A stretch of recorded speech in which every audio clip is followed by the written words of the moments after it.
The families who lived through frontier winters knew something we've forgotten. They understood how to turn a freezing cabin into a warm sanctuary when the temperature outside plummeted to 40 below zero. They mastered techniques that kept a fire burning for 12 hours straight without modern technology. They created insulation systems that worked as well as anything we have today, using nothing but moss, animal hair and mud. And when everything went wrong, when the fire died out, when supplies ran low, when blizzards trapped them for weeks, they had emergency protocols that saved lives. In our modern world of central heating, electric blankets and weather apps, we've lost touch with what it took to actually survive a winter night when failure meant death before dawn. How did these frontier families do it? What engineering marvels did they create out of logs and stone? And why do we know so little about these incredible survival systems that kept our ancestors alive? Hey, quick thing before we start. If you actually listen to these regularly, hit like or subscribe. I always wonder where everyone's at, so comment your city and what time it is. Alright, tonight it's the Montana frontier, 1880s. But hold on, get comfortable first. I mean it. Adjust your pillows, pull up that blanket, because where we're going, you're gonna want to be cozy. The first thing that hits you is the cold on your face. Brutal, sharp, like someone slapping you awake. Your eyes snap open to the pre-dawn darkness of a Montana winter morning in 1883. The temperature outside is 30 degrees below zero, and inside the cabin it's not much warmer. Your nose and cheeks sting from exposure while the rest of your body remains buried under a pile of quilts, fur, and whatever else the Morrison family could find to layer on the beds. Beside you, your younger siblings are still huddled in sleep, their breath forming tiny clouds that hang in the frigid air.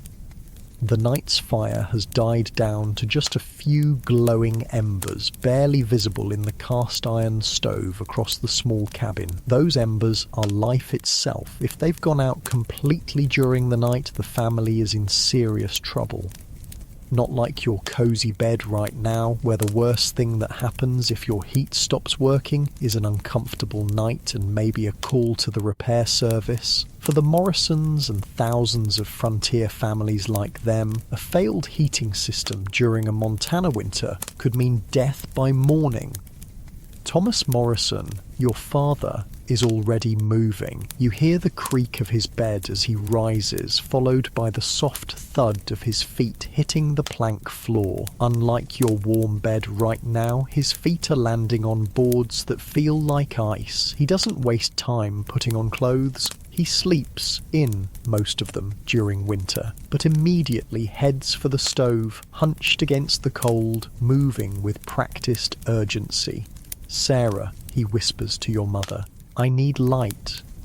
You can barely make out her shape as she reaches for the bedside table, where a candle and matches wait. The scratch of the match is unnaturally loud in the silent cabin, and for a moment the tiny flame illuminates her face, tired, determined, with frost caught in her eyelashes. "Damn cold," your father mutters, opening the stove door carefully. The hinges creak from the cold, a sound that would normally be annoying, but now serves as confirmation that the metal hasn't cracked in the extreme temperatures. A broken stove would be catastrophic. Through narrowed eyes, he examines the coals. You hold your breath. The entire family is about to start their day based on what he sees in that firebox. "Still got some life," he says, relief evident in his voice. "Hand me the kindling box. This isn't just a casual morning fire. What you're witnessing is the execution of a sophisticated thermal survival system that frontier families perfected through brutal trial and error. Each movement your father makes follows a precise sequence developed over generations. First, he arranges small bone-dry splinters of pine, kindling that was prepared weeks ago and kept near the stove specifically for this moment. He doesn't just toss them in haphazardly, he builds a careful structure over the coals, creating space for airflow while ensuring the smallest pieces make direct contact with the embers. "This kindling's down to the last handful," he says. "John, we'll need to cut more today." That's you. At 12 years old, you're old enough to help with the critical fire management tasks. You nod, though he can't see you in the dark. The kindling has to be perfect, too thick and it won't catch from the coals, too thin and it will burn up before igniting the larger pieces. Your father leans down, puts his face near the stove opening, and gently blows on the coals. Not hard puffs like you might imagine, but long, steady breaths that provide just enough oxygen to bring the embers back to life without dispersing their heat. It's a skill that took him years to master. The technique works. A small flame appears, tentatively licking at the kindling. He adds slightly larger pieces now, angling them to create a miniature log cabin structure that maximizes airflow. The fire begins to grow. "Emma, check the water bucket," your mother says to your older sister.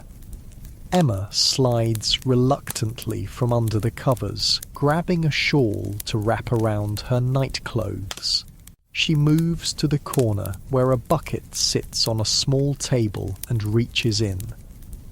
"Frozen solid," she reports, tapping the ice surface. "All the way through." Your mother sighs. "We'll need to melt snow again." She gets up now too, the bed creaking as her weight leaves it. The younger children, your two little brothers and baby sister, remain bundled together, generating precious shared body heat. At ages 6, 4, and 2, they'll be kept in bed as long as possible this morning. "Thomas, how's the temperature?" your mother asks, pulling a woolen dress over her nightgown without removing the nightgown first. Layers are survival. Your father doesn't need a thermometer. Decades on the frontier have made his body a precise measuring instrument. "It must have hit 40 below during the night, coldest yet this winter." "Colder than last February?" she asks, referring to a particularly brutal cold snap that froze their water barrel inside the house and killed the neighbour's cow in its barn. "Not quite that bad," he says, "but it's only January. We've got the worst still ahead." He's building up the fire now, adding slightly larger sticks, waiting patiently between each addition. Too much wood too quickly would smother the fragile flames. This daily fire-starting ritual isn't just about comfort, it's the difference between life and death. The knowledge of exactly how to coax a fire back from nearly dead embers is a skill more valuable than gold on the frontier. "John, time to get up," your mother calls to you. "We need water for breakfast." Reluctantly, you slide out from under the warm quilts, the cold air hitting you like a physical blow. Your fingers are stiff, barely able to grip the clothes you reach for. You dress quickly, adding a second pair of wool socks that your mother knitted last fall from sheep's wool that your family processed themselves. Outside, the pre-dawn world is eerily beautiful and absolutely deadly. The stars are impossibly bright in the black sky, and the snow reflects enough light that you can see your way to the shed without a lantern. Your breath freezes instantly, forming ice crystals in your scarf. You pull it tighter around your face, leaving just enough space for your eyes. The shed door has frozen shut overnight. You have to shoulder it hard 3 times before the ice cracks and it swings open. Inside, you grab the snow shovel, a crude wooden scoop with metal banding that your father made last winter, and head to the cleanest patch of snow you can find. You've been taught to never collect snow from near the cabin walls or outbuildings where it might be contaminated. You move toward the edge of the clearing instead, where fresh snow sits untouched. The snow is so cold it squeaks under your boots, and it's light and dry. Powder that barely holds together when scooped. This kind of snow yields less water when melted, so you'll need to fill the bucket extra full.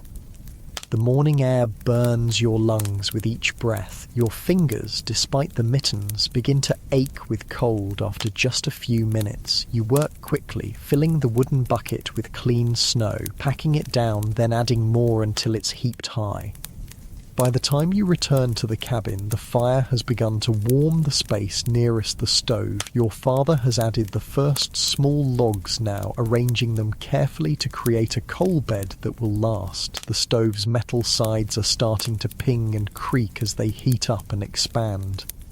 "Good job," your mother says, taking the snow bucket. She places it near enough to the stove to melt, but not so close that it might cause a dangerous flare-up of steam that could crack the stove's cast iron. "Now help your father with the bigger logs while I get breakfast started." Your father is already at the woodpile inside the cabin, a precisely stacked arrangement of split logs organised by size and type of wood. This indoor supply is the result of months of preparation. Trees felled in spring, split and stacked to season through summer and fall, then the best pieces brought inside to stay dry during winter. "We need oak for the main morning fire," he explains, though you already know this. Pine burns too fast and hot, good for starting but not for lasting. Hickory's best for overnight, but we'll use that later. Oak gives us the steady heat we need to get through the morning. The oak logs are thick and heavy. Your father chooses 3, each about forearm length and as thick as your wrist. These aren't randomly selected. He's considering their shape, the pattern of the grain, even the subtle differences in weight that tell him about their moisture content. "Remember, John," he says, handing you one of the logs, "we're not just building a fire. We're building a heat system that has to work perfectly every time. There's no room for error here. A poorly constructed fire might burn too quickly, wasting precious wood. Or worse, it might go out while everyone's working outside, allowing the cabin to freeze. By late afternoon, it would be uninhabitable."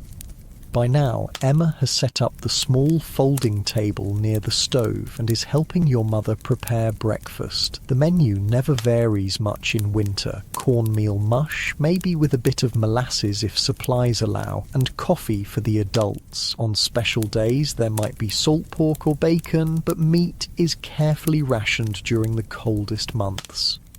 The younger children are awake now, still bundled in their bed, but sitting up, waiting for the cabin to warm enough for them to venture out from under the quilts. Little Michael, the 4-year-old, has his hand wrapped in the fur of the family dog, a large mixed breed named Buck, who sleeps with the children during winter nights, providing extra warmth. "Mama, it's so cold my teeth hurt," complains 6-year-old William.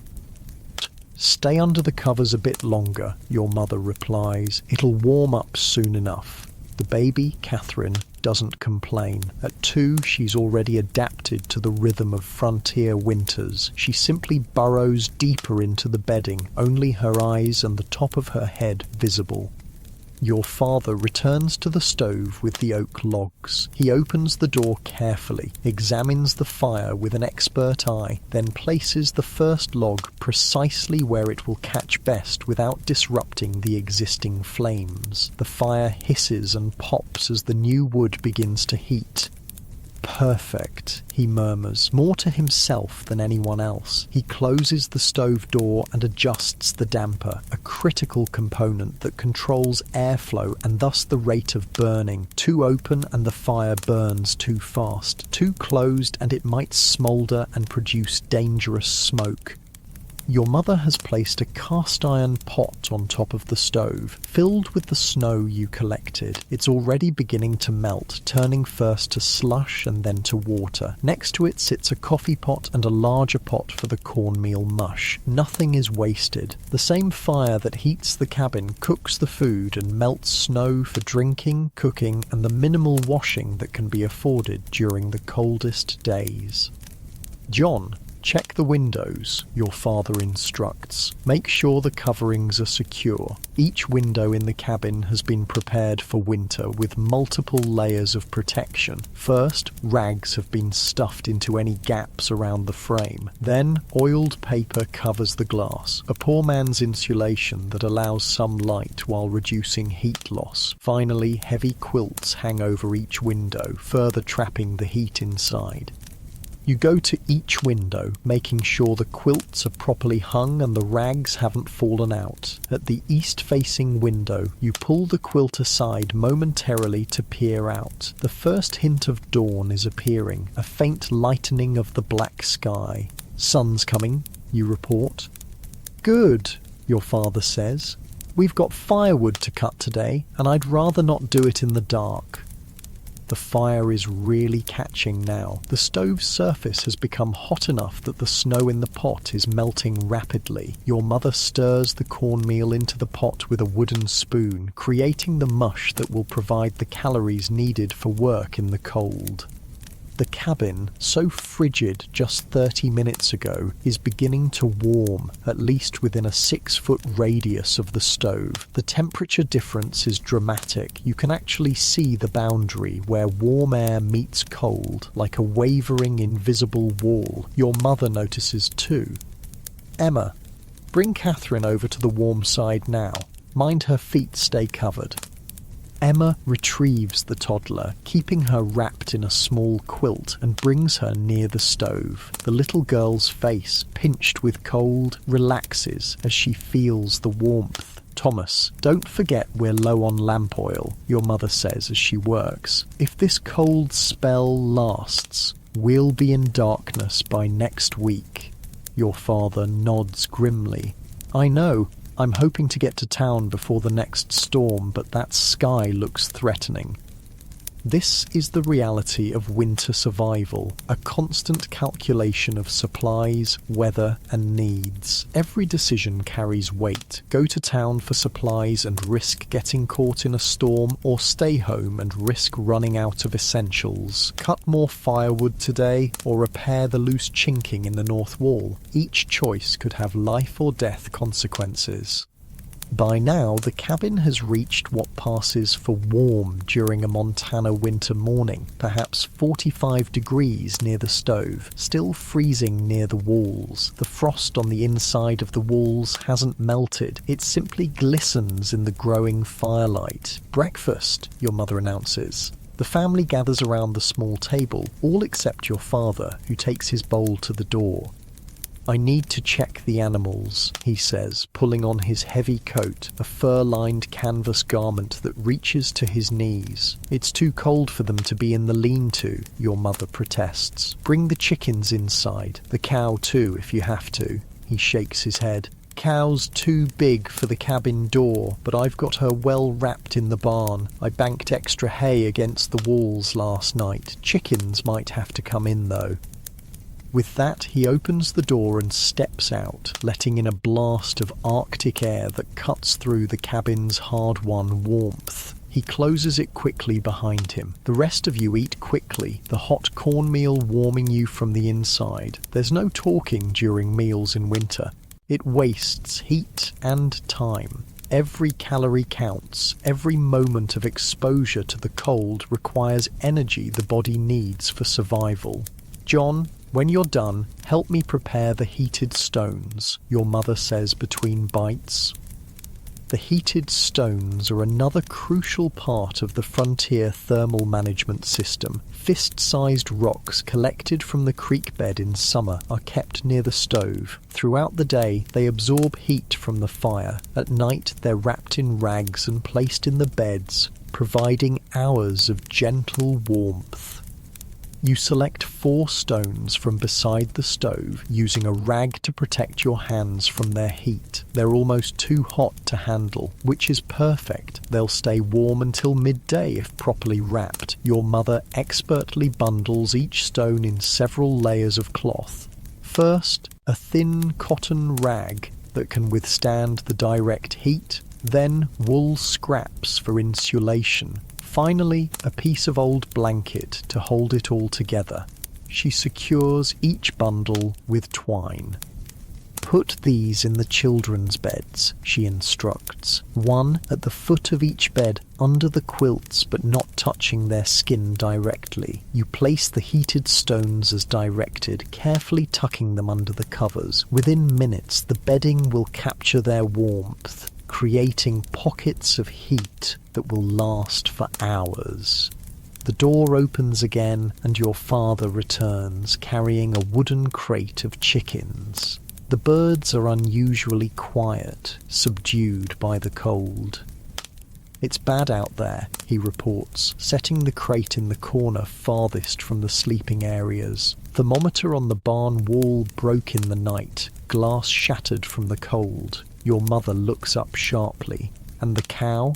She's alive but shivering badly. I gave her extra feed and stuffed more hay around her. I'll check again in an hour. He stamps his feet, knocking snow from his boots. The well's frozen solid. We'll be melting snow for at least a week, I reckon.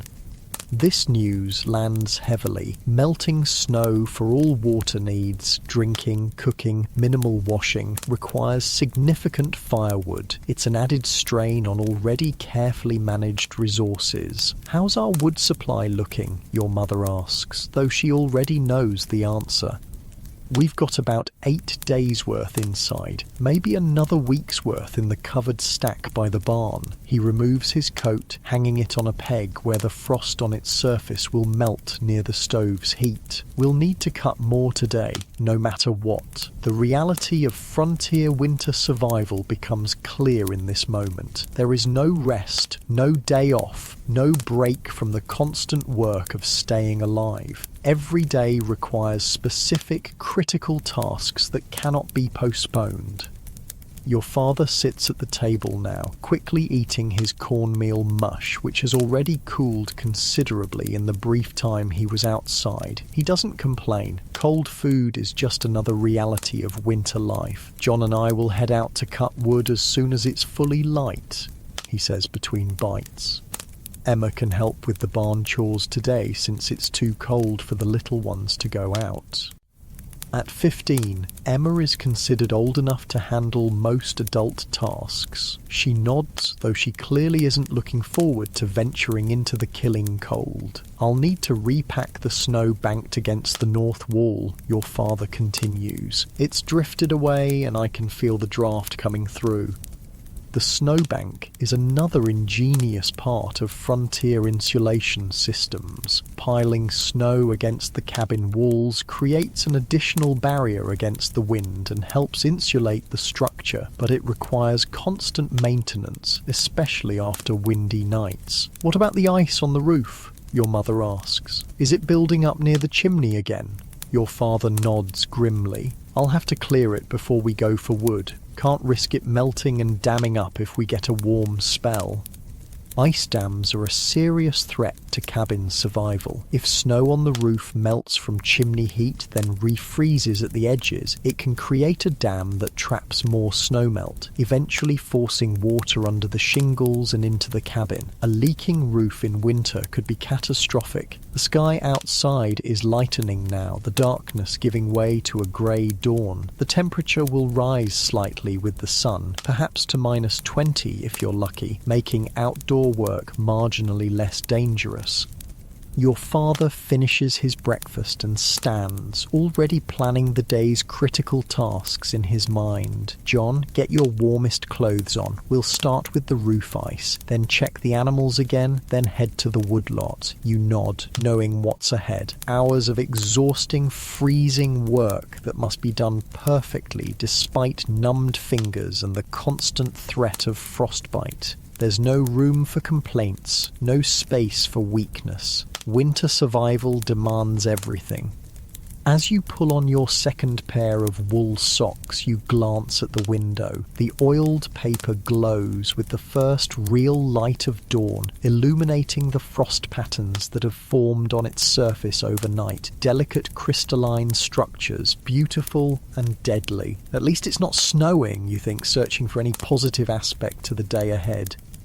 Your father reads your thoughts. "Storm's coming, though," he says, looking toward the same window. "I can feel it in my bones. We've got maybe 6 hours before it hits. 6 hours to cut enough wood to survive what might be days of blizzard conditions. 6 hours to secure animals, check the cabin's insulation, prepare for the worst. Just another winter day on the Montana frontier where every sunrise is a victory and every successfully managed fire is the difference between life and death." And somewhere in the back of your mind, as you prepare to face the deadly cold, you wonder how many more winters your family can survive like this, how many more mornings of frozen water and desperate fire starting, how many more days of constant life or death labour. But there's no time for such thoughts now. The fire is burning, the cabin is warming, and there's work to be done. Survival work. The kind our ancestors mastered and we've forgotten. In your comfortable modern bed, you should be thankful. That bedroom thermometer reading 68 degrees, the pioneers would have considered that a miracle beyond imagination. You step outside behind your father and the cold steals your breath away. It's the kind of cold that doesn't just make you shiver, it makes you wonder how anything survives out here. The kind that turns your nostril hairs brittle and freezes your eyelashes together if you blink too long. "Keep moving," your father says, his voice muffled through his scarf. "Standing still is how you die out here." The sun is just cresting the eastern hills, casting long blue shadows across the snow. Despite the sunlight, the temperature remains well below zero.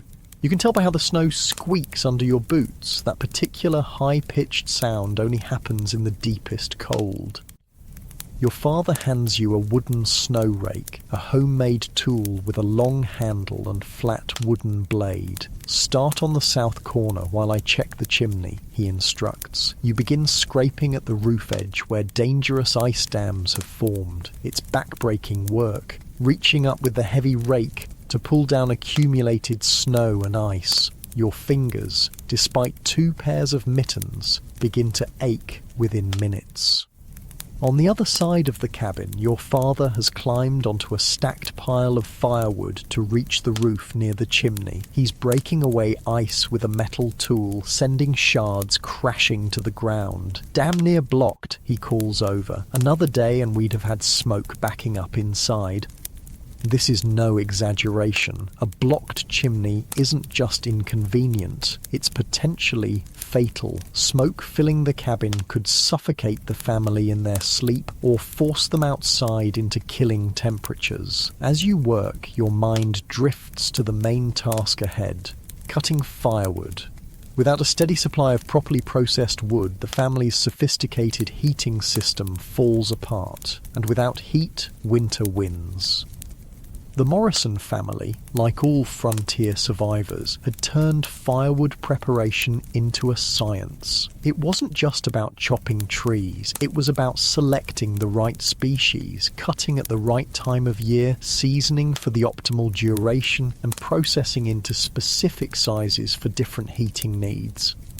By the time you finish clearing your section of roof, your father has already moved to the north wall of the cabin, shoveling fresh snow against the base to improve insulation. You join him without being asked. Everyone works without prompting during winter. There's no room for laziness when survival is on the line. "Pack it tight," he instructs, demonstrating how to compress the snow into a solid bank against the cabin wall. "We want it dense enough to block the wind, not just lying loose."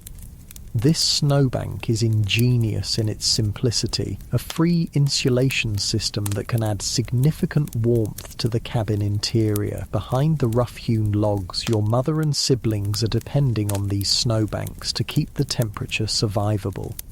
With the urgent roof and wall work complete, your father leads you toward the barn, a crude structure smaller than the cabin but critical for sheltering the livestock. Inside, the family milk cow stands shivering, despite being wrapped in old blankets and surrounded by hay. "She's not doing well," your father says grimly, running his hand along the animal's bony flank. Another night this cold might finish her. The cow represents one of the family's most valuable possessions, a source of milk, butter, and eventually calves. Losing her would be catastrophic, equivalent to losing thousands of dollars in modern terms. We'll bring her inside tonight, he decides. We'll put her in the corner by the woodpile. This is an extreme measure, bringing livestock into the family living space. The cabin is already cramped with 9 people. Adding a 1,000-pound cow means even less space and the mess that comes with it. But the alternative, losing the animal, is unthinkable. What about the chickens, you ask, nodding toward the second stall where a dozen hens huddle together, their usual clucking silenced by the cold. They'll stay inside until this cold snap breaks. Your mother won't be happy about the mess, but we can't risk losing them. The winter economy of survival becomes clear in these decisions. Every animal, every cord of wood, every foodstuff preserved from summer, all are carefully managed resources that stand between the family and starvation or freezing. With the immediate morning tasks complete, your father turns toward the real work of the day. Get the saws and axes, he says. We'll take the sled to the woodlot. The woodlot is a section of forest about a quarter mile from the cabin. Most of the trees immediately surrounding the homestead were cleared during construction years ago, requiring increasingly distant trips for firewood. You retrieve the tools from the lean-to storage. 2 two-man saws with their distinctive long blades and wooden handles, 3 axes of different sizes, and iron wedges for splitting. Each tool is meticulously maintained, the blades kept sharp with regular filing, the wooden handles rubbed with oil to prevent drying and cracking. John Thomas. Wait a moment, your mother calls from the cabin door. She's wrapped in a shawl, the cold air swirling around her skirts as she hurries towards you with something in her hands. Take these. She's brought 2 pairs of extra wool socks. Put these over your mittens, she instructs. It's too cold for just leather and wool today. This layering technique, wool socks over mittens, provides crucial additional protection for extremities most vulnerable to frostbite. The improvised system works better than any single pair of gloves available at the time. And take this, she adds, handing over a small tin. Inside is a mixture of bear grease and beeswax. For your faces, don't want your skin cracking open. You and your father obediently smear the strong-smelling substance over your exposed skin. It's greasy and unpleasant, but it creates a barrier that helps prevent the brutal combination of cold air and wind from damaging exposed skin. We'll be back before sunset, your father promises. Keep the fire steady. Your mother nods, understanding the subtext of his words. If you aren't back by dark, something has gone very wrong, and she'll need to make difficult decisions about managing the fire with the limited indoor wood supply. The wooden sled waits beside the barn, a sturdy homemade construction with runners made from curved oak designed to haul heavy loads of wood across snow. In summer, the same wood would be transported by wagon, but snow actually makes the work easier, reducing friction for heavy loads. Your father harnesses himself to the sled using leather straps crossed over his shoulders. You'll help pull too once the sled is loaded with wood. For now, you walk alongside, carrying the smaller tools while your father drags the heavier saws on the empty sled.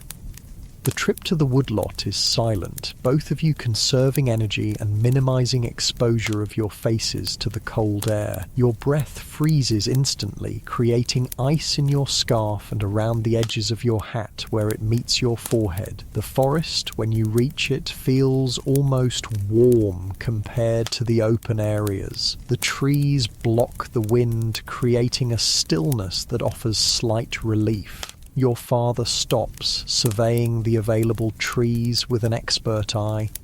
"We need a mix today," he says, his words forming thick clouds in the air. Oak for steady heat, hickory for overnight, and some pine for quick morning fires. He's not just randomly selecting trees. He walks from one to another, examining them, sometimes knocking against the trunks with the back of his axe. "This oak's been dead about 2 years," he says, pointing to a medium-sized tree with no bark on its lower trunk. "That's perfect for us, already partially seasoned but still sound."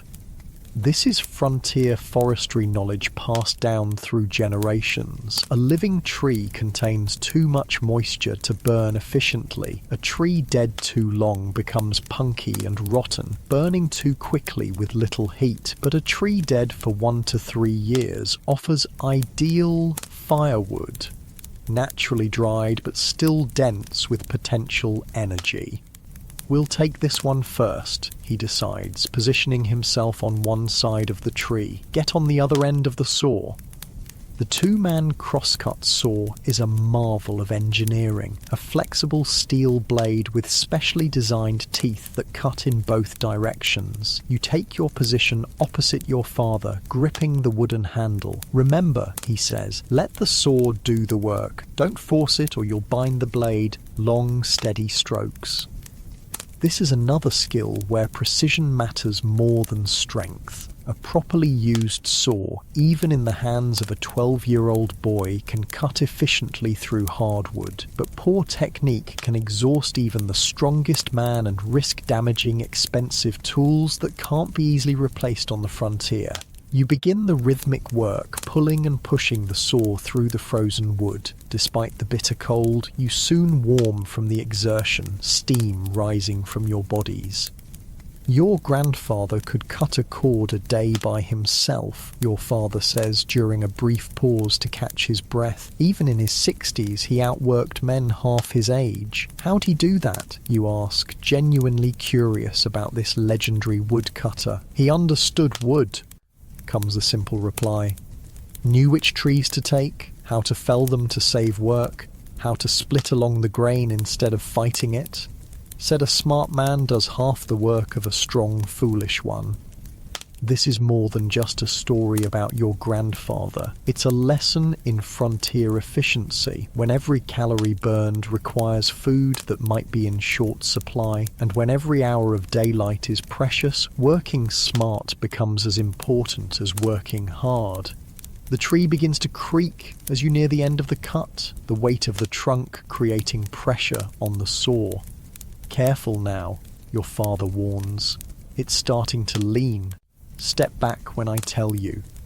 Felling trees is one of the most dangerous tasks on the frontier. A miscalculation can mean being crushed beneath hundreds of pounds of falling timber, with no doctor for 50 miles and temperatures that would ensure death before help could arrive. "Back," he shouts as the tree makes a sharp cracking sound.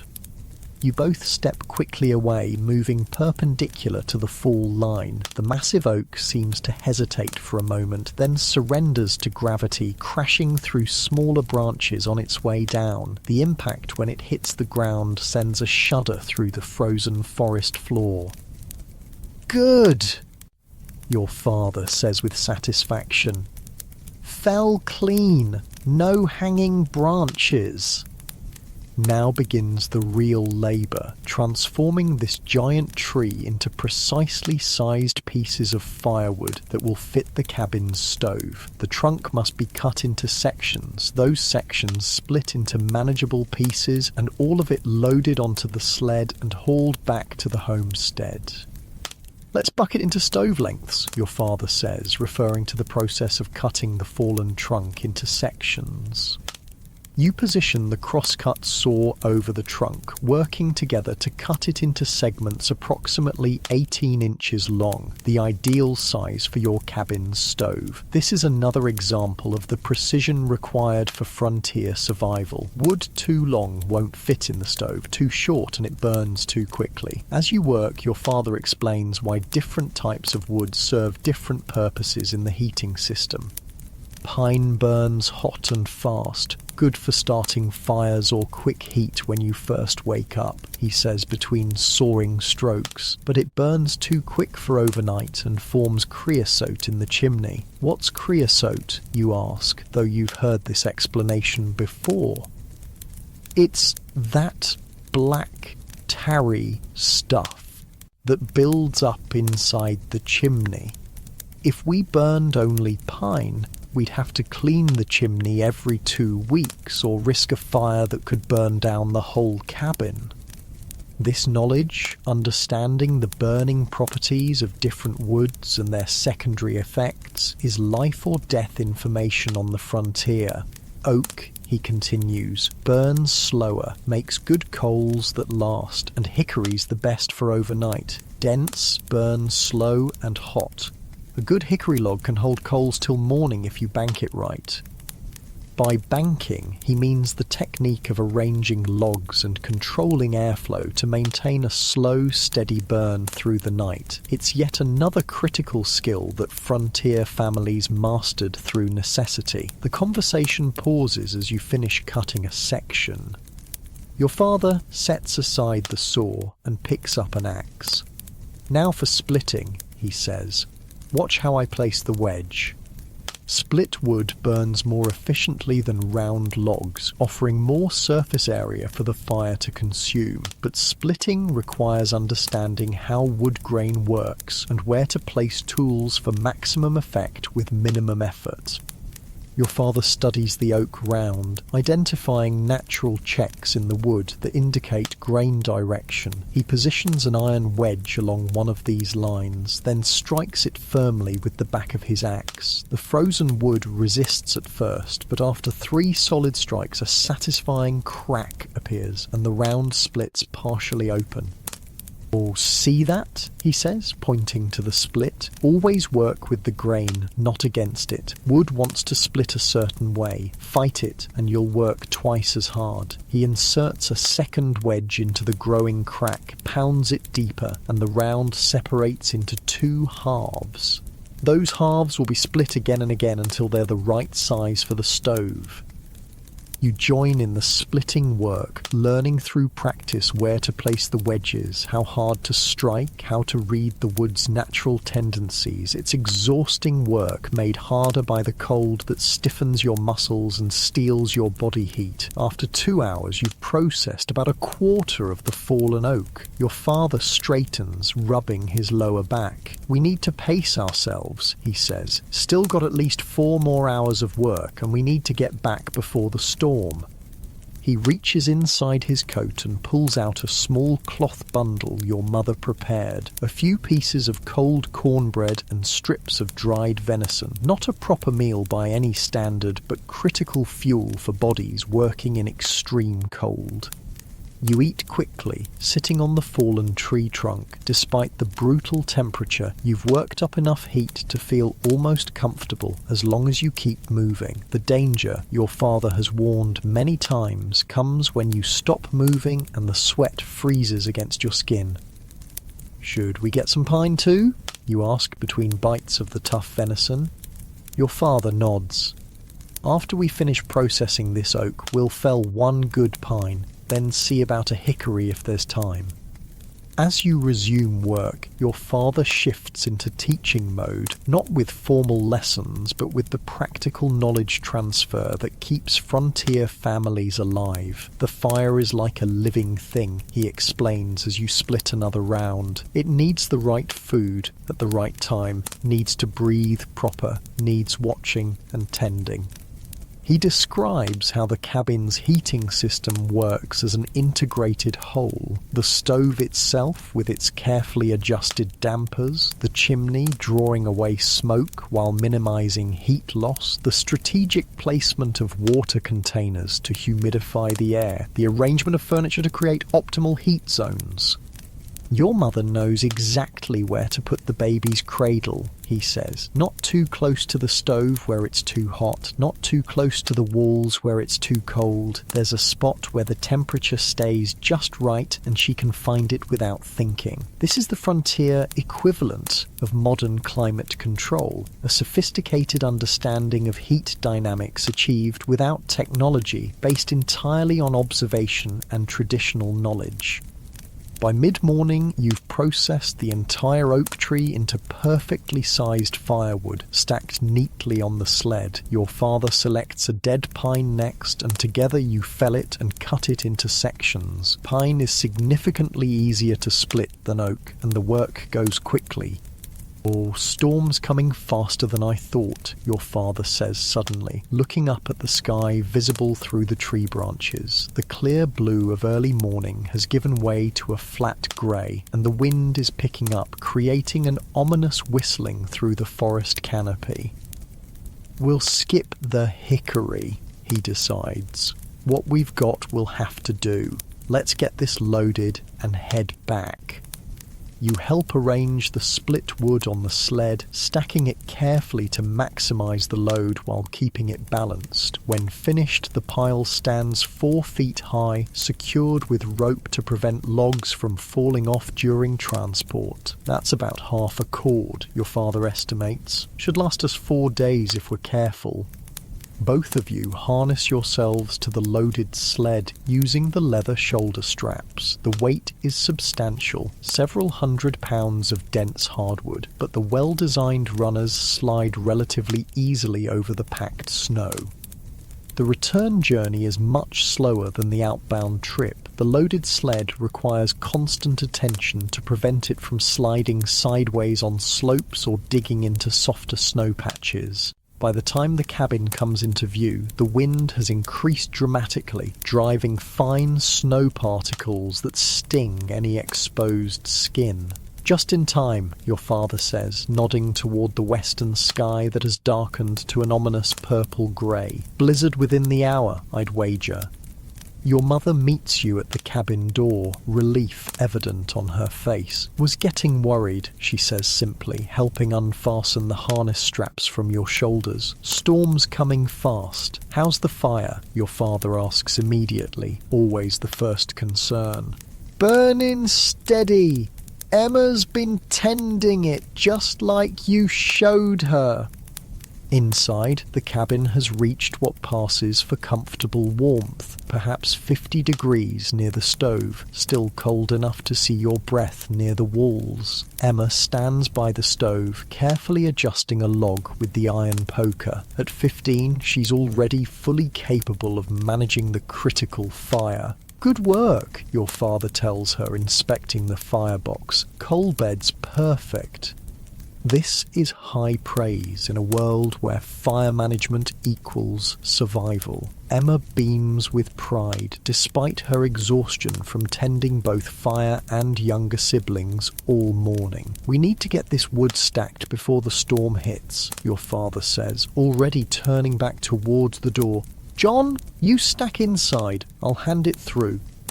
The next half hour is a flurry of activity as the precious firewood is transferred from the sled to the indoor stack. Each piece is briefly inspected for snow or ice and brushed clean. Introducing moisture to the indoor wood supply could compromise its burning quality. The indoor woodpile grows steadily against the wall farthest from the stove, but still well inside the warm zone where the wood can continue drying. The stack isn't haphazard. The pieces are arranged by type and size, with pine kept separate from oak and the driest pieces positioned for easy access. "That's the last of it," your father announces, handing through the final armload as the wind outside reaches a howling pitch. He steps inside quickly, closing the door against the swirling snow. "Storm's here." The family has accomplished the essential task just in time, securing enough firewood to survive what might be days of blizzard conditions. It wasn't just luck or hard work, it was the application of generations of knowledge about forests, tools, wood properties, and weather prediction. Your father moves to the stove, opening the door to check the fire. The interior glows orange-red, with a perfect bed of coals underneath partly burned logs. He adjusts the damper slightly, reducing airflow to slow the burn rate. "Now we can ride out the storm," he says with satisfaction. "We've got heat, water and food under our roof. That's all we need." Outside, the blizzard envelops the homestead in a swirling white darkness, but inside, the Morrison family has created their own self-contained world of survival, a carefully engineered microclimate built around the central miracle of controlled fire. As you warm your still cold hands near the stove, you realize that what you've witnessed and participated in today isn't just chores or work. It's the sophisticated thermal engineering that keeps frontier families alive through winters that would kill the unprepared within hours. The fire crackles in the stove, consuming the oak you helped harvest with an almost sentient hunger, transforming its stored summer energy into the heat that stands between your family and the deadly cold just beyond the cabin walls. The blizzard rages outside, transforming the Montana landscape into a howling white void. Inside the cabin, your family gathers around the stove, listening to the wind scream through any gap it can find in the walls. "Sounds angry out there," Emma says, glancing nervously at the ceiling where the wind occasionally creates an ominous whistling sound. Your father nods. "Storm like this would kill a man in minutes, maybe less. You can hear it testing your cabin's defenses, probing, pushing, seeking any weakness.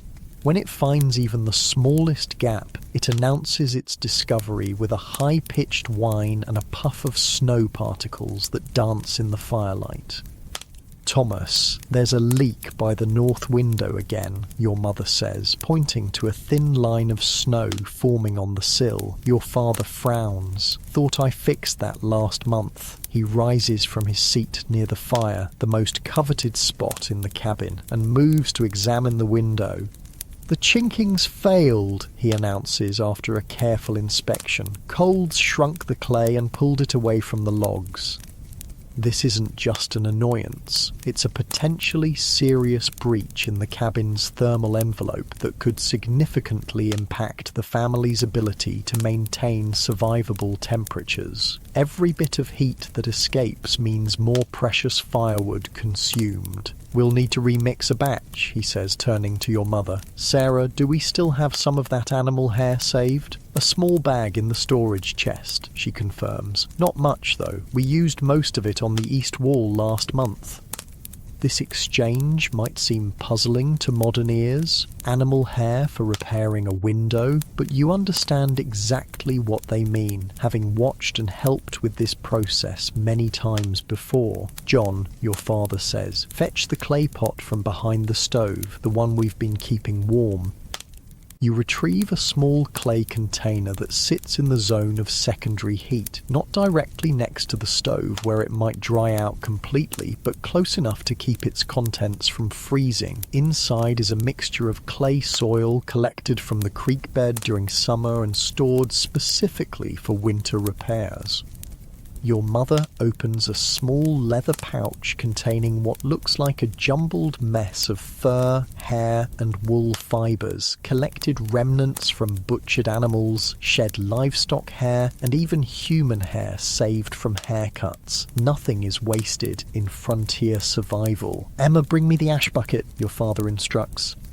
The systems at work here represent centuries of evolved knowledge about insulation, techniques passed down through generations and refined through brutal trial and error. What your family is preparing is a specialized form of chinking, the material used to seal gaps between logs in cabin construction.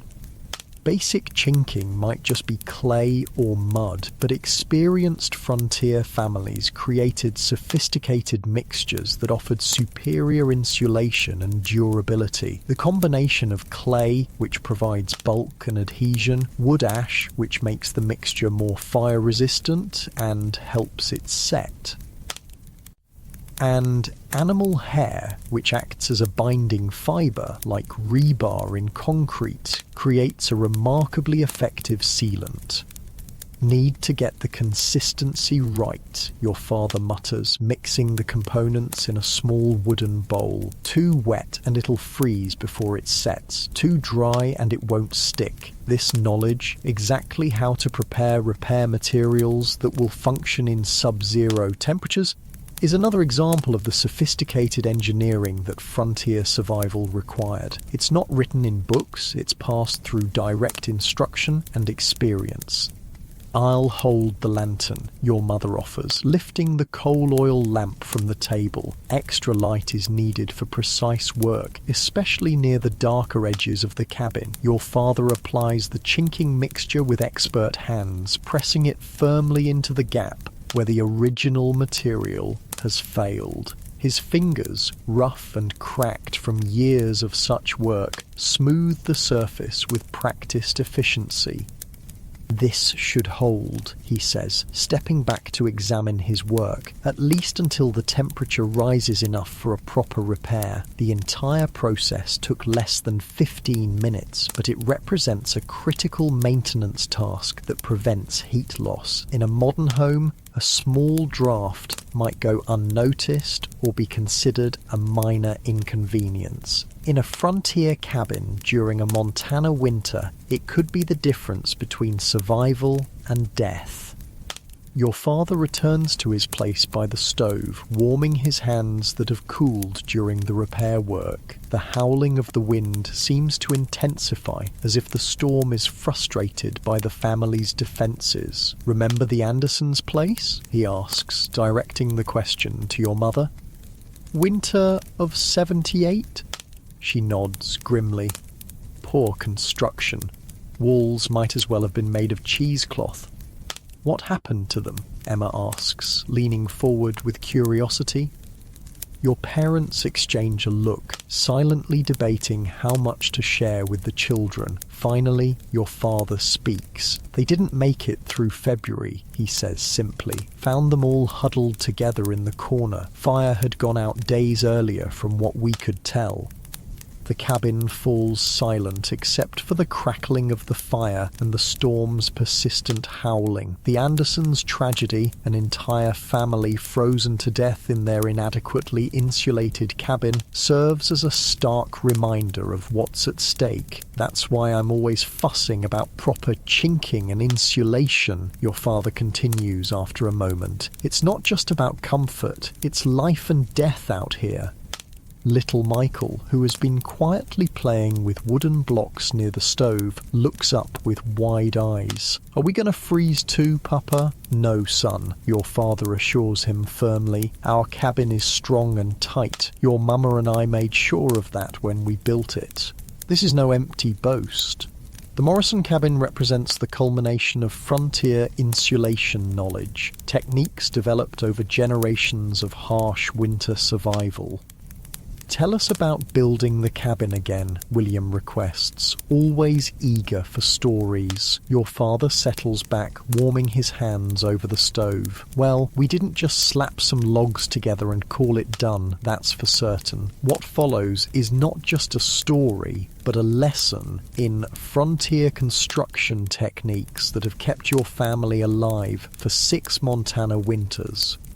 First thing we did," your father begins, "was choose the right trees, straight pines 16 to 18 inches thick with minimal taper, cut them in early spring when the sap was starting to run, but before full flow. Even the timing of harvest for construction logs was precisely calculated. Trees cut at the wrong time might contain too much moisture, leading to excessive shrinkage as they dried, or be more susceptible to insect infestation. We peeled the bark right away," he continues, "left them to season through summer, turning them regularly so they dry even. Emma, who's heard this story many times, interjects, "And you notched them with a specialised cut so they'd fit tight." Your father nods with approval. "That's right. Saddle notch on the bottom, V-notch on top. Creates a self-draining joint that sheds water and doesn't collect moisture that could freeze and split the wood."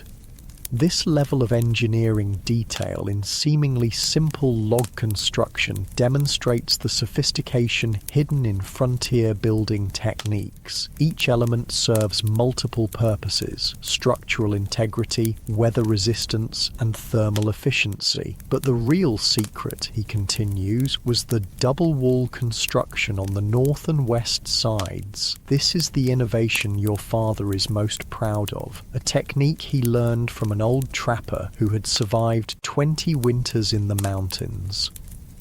Standard cabins have single walls, he explains for the benefit of the younger children who might not remember the construction details. But ours has a second inner wall on the sides that take the worst weather, creates a dead air space between walls, best insulation there is. The concept of using trapped air as an insulator was understood long before modern fiberglass or foam products. Your father's double wall design created a 4-inch gap between the outer and inner log walls, which was then filled with a mixture of dried moss harvested from the forest floor. "Remember gathering all that moss, John?" he asks, turning to you with a smile. "Must have collected 100 bushels that summer." You do remember weeks spent carefully harvesting the thick, spongy moss that grows abundantly in shaded forest areas. At the time, it seemed like endless, pointless work for a 12-year-old. Only later did you understand how critical that moss insulation would be for winter survival. "And the chinking," your mother adds, "that was the real work." Indeed, the initial chinking of the cabin represented perhaps the single most labour-intensive part of construction. Every gap between logs, and there were hundreds, had to be stuffed first with smaller material like moss or cloth scraps, then sealed with the clayish hair mixture your father just used for the repair. "Took us nearly a month just to chink all the walls," your father recalls. Your mother's fingers were raw from working that clay mix. "Worth every blister," she replies simply, glancing at the sturdy walls that now protect her family from certain death outside. The conversation shifts to other insulation innovations that make the Morrison cabin exceptional among frontier dwellings. Your father describes the roof construction, not just simple boards, but a layered system of split logs, birch bark, more dried moss, and finally sod cut from the prairie and carefully arranged in overlapping patterns. "The Norwegians up north taught me that technique," he explains. "Sod roof keeps heat in during winter, cool in during summer, and the weight presses everything together, makes it more airtight."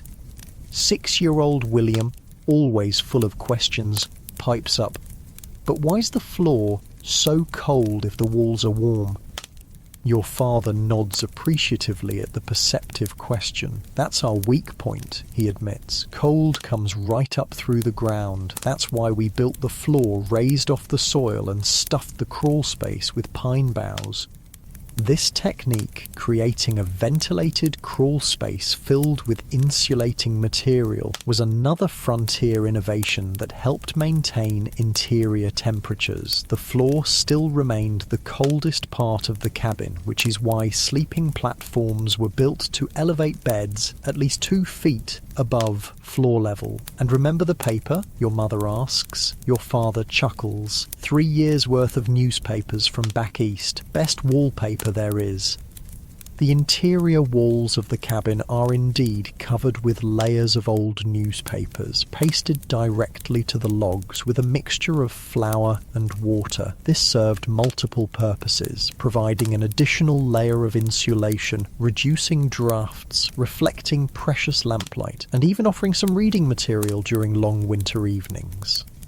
The Richardsons' place burned down because they didn't know to keep their newspapers away from the stovepipe, your father adds soberly. Fire risk is the trade-off for better insulation. This balance, finding the optimal point between warmth and safety, characterized so many frontier survival decisions. Too little insulation meant freezing, too much combustible material near heat sources meant fire risk. The knowledge of exactly where that balance point lay was literally life or death information. Baby Catherine, who has been napping in her mother's arms, stirs and begins to fuss. Your mother stands, rocking her gently.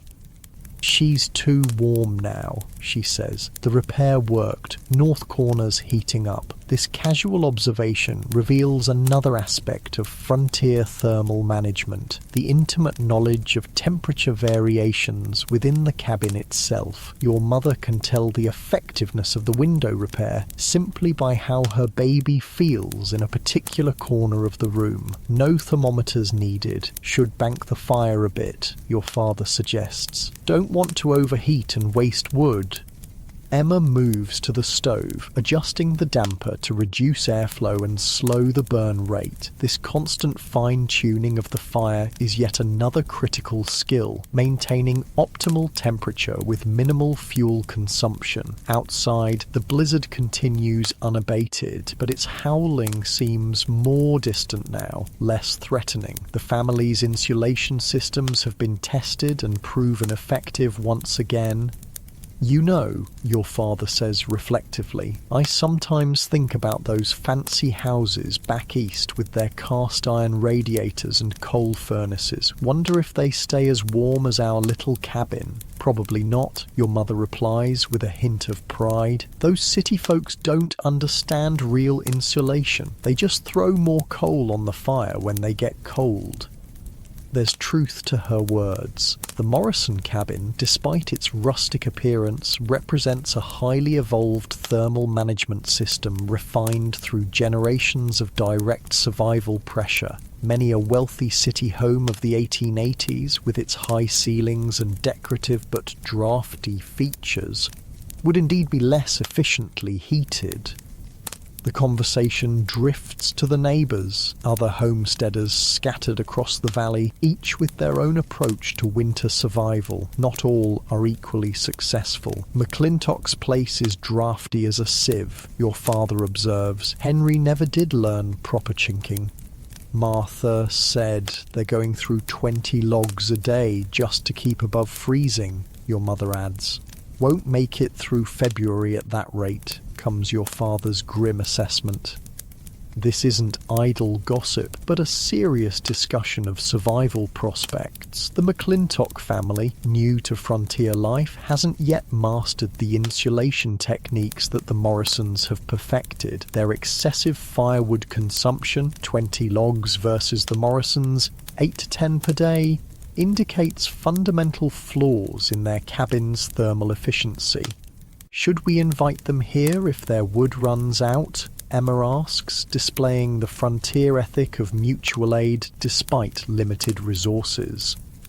Your parents exchange a look laden with complicated calculations. Compassion versus survival. Resources versus risk. "We'll help if we can," your father finally says, "but we've got to ensure our own family makes it through first." This harsh calculation, determining when help can be offered and when it might jeopardize your own family's survival, is yet another reality of frontier life that modern sensibilities struggle to comprehend. The day progresses, the storm showing no signs of abating. Inside the cabin, the family settles into winter activities, your mother mending clothes, Emma teaching the younger children their letters using a slate board, you helping your father repair a broken chair leg. Throughout the afternoon, your father performs regular maintenance checks on the cabin's insulation systems, testing for drafts with the flame of a candle, adjusting the banking of snow against exterior walls, rechecking his earlier repair. Might as well use this storm time to improve things, he declares, eyeing a spot where two logs meet near the door. John, let's mix up another batch of chinking. That corner's always been problematic. You work together, preparing the specialized mixture and applying it to several areas where the original material has degraded. Each repair is small, but together they significantly improve the cabin's heat retention. Your grandfather would say a well-chinked cabin is better than another cord of wood, your father remarks as you finish the last spot. Man knew what he was talking about. By late afternoon, the combination of burning oak logs, multiple insulation systems, and careful draft sealing has created a remarkably comfortable environment inside the cabin. Near the stove, the temperature might reach 65 degrees, positively luxurious by frontier standards. Even the corners farthest from the heat source remain well above freezing. As dusk approaches, though impossible to see through the blizzard, your father makes preparations for the night. He brings in more wood from the indoor stack, selecting specific pieces for the evening and overnight fire. Need to maintain heat through the night without getting up every hour, he explains as he arranges the logs. That's where real skill comes in. The night fire arrangement is different from daytime. Larger pieces positioned to burn slowly create a deep coal bed and maintain consistent heat for the longest possible duration. Your father adds an extra layer of insulating ash over the coals at the bottom, a technique that slows combustion while maintaining temperature. If we do this right, he says, we'll still have live coals at dawn, won't have to restart from scratch. As darkness falls, the family prepares for bed, not by modern standards of changing into special sleeping clothes, but simply by adding layers. Most frontier families slept in most of their daytime clothing during winter, perhaps removing only the outermost layer. The sleeping arrangements themselves form another part of the Morrison family's insulation strategy. The younger children share a single bed, their combined body heat creating a warm microclimate under layers of quilts. You and Emma have separate pallets, but positioned close together for similar heat-sharing benefits. Your parents perform a final check of the cabin before sleep, testing the stove damper, confirming window coverings are secure, placing heated stones wrapped in rags at the foot of each bed. Should be 20 below by midnight, your father predicts, glancing toward the ice-covered window. Maybe 30 below by dawn. Despite this grim forecast, there's no fear in his voice, just the matter-of-fact assessment of a man who has prepared properly. The Morrison cabin, with its layered insulation systems and carefully managed heat source, stands ready to protect its inhabitants through another brutal Montana night. As you settle into your bed, pulling the heavy quilts up to your chin, you can still hear the storm raging outside, a constant reminder of the deadly environment just beyond the cabin walls. But instead of fear, you feel a deep appreciation for the invisible systems that keep you alive. The double walls with their moss filling, the carefully crafted chinking, the layered roof, the raised floor. These aren't just building techniques, they're the accumulated survival knowledge of generations passed down through direct instruction and hard-won experience. The sophisticated frontier insulation systems that modern technology has largely forgotten, but which once meant the difference between life and death during the long, cold nights of the American frontier. Sometime in the deep night, you wake to the sound of wood splintering. Your eyes snap open in the darkness. For a moment, disoriented from sleep, you wonder if part of the cabin has collapsed under the storm's assault. Thomas, your mother's urgent voice cuts through the darkness. The fire's almost out. You hear your father's quick movements as he slides from beneath the quilts. The cabin has cooled significantly. You can feel it even under your layers of bedding. "Watch for nails," your father warns, his voice calm despite the emergency developing. "I'm breaking up the chair." Now you understand the splintering sound. With the fire dangerously low and the temperature plummeting, your father has made the split-second decision to sacrifice furniture rather than risk losing the fire completely. The sound of breaking wood continues, followed by the creak of the stove door opening. A faint orange glow briefly illuminates your father's face as he carefully feeds splintered chair parts into the dying fire. This is a critical moment in winter survival. The overnight fire has burned down faster than anticipated, perhaps due to the exceptional cold or a log that didn't burn as expected. If it goes out completely, restarting it will consume precious time and resources, while the cabin temperature could drop to dangerous levels. "It's catching," your father reports with evident relief. "John, I need you up. We need more wood from the lean-to." That's you. Despite the biting cold, you slide immediately from beneath your quilts. There's no hesitation, no complaint. When survival is at stake, everyone responds instantly. The cabin air hits you like a physical blow after the warmth of your bed. Your breath forms thick clouds in the darkness as you quickly pull on your boots. You don't bother with additional layers. The trip to the attached lean-to will be brief and movement will generate some warmth. Your father lights a small candle, its flame looking fragile and uncertain in the cold air. By its light, you follow him to the door that connects to the lean-to, a small unheated space attached to the main cabin where additional firewood, tools and some food supplies are stored. "Ready?" he asks, his hand on the door latch. "It'll be bitter out there." You nod, and he pulls the door open. The blast of cold that rushes in makes the earlier cabin air seem warm by comparison. The lean-to, with its uninsulated walls, has reached equilibrium with the outside temperature, perhaps 30 below zero. Working quickly, guided by the wavering candlelight, you and your father select armloads of wood from the stacked supply. Your fingers, exposed to the brutal cold, begin to ache almost immediately. After 30 seconds, they burn. After a minute, they start to go numb, the first warning sign of incipient frostbite. "Enough," your father says, noticing your increasingly clumsy movements. Back inside. You return to the main cabin, closing the door firmly behind you. The wood is stacked beside the stove, and your father immediately begins adding pieces to the fire, which has begun to recover thanks to his emergency intervention with the chair. "Get those hands near the stove," your mother instructs, now fully awake and moving about the cabin, but not too close. You know the routine.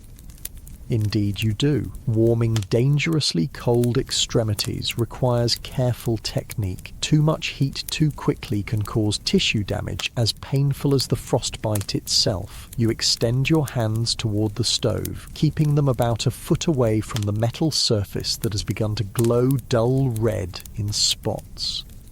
Your mother approaches with a small tin of bear grease, the frontier equivalent of modern petroleum jelly. "Let me see," she says, taking your hands and examining them critically in the growing firelight. "No whiteness," she pronounces after careful inspection, "just reddened. You'll be fine." This casual diagnosis masks the seriousness of what's being checked. True frostbite, where skin actually freezes, appears as waxy white patches. It represents tissue death and, in severe cases, can lead to the loss of fingers, toes, or even limbs. Frontier families became expert at recognizing its earliest signs and intervening before permanent damage occurred. "Rub this in," she instructs, handing you the tin of grease. "Then put these on." These are heavy mittens knitted from wool and lined with rabbit fur, the most effective hand protection the family possesses. They're normally reserved for long periods outside in the worst weather, but tonight's fire emergency has warranted their use.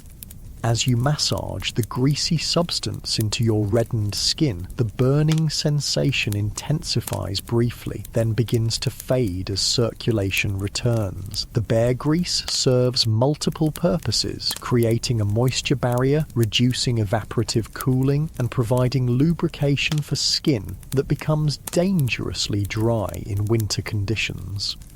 Your father has the stove burning properly now, adding carefully selected pieces to rebuild the coal bed that will provide consistent heat. The immediate crisis has passed. That was close, he mutters, more to himself than anyone else. Too close. Even with all their knowledge and preparation, the Morrison family has just experienced how quickly a winter situation can become dangerous. A fire burning down faster than expected during the night represents one of the most common threats to frontier survival.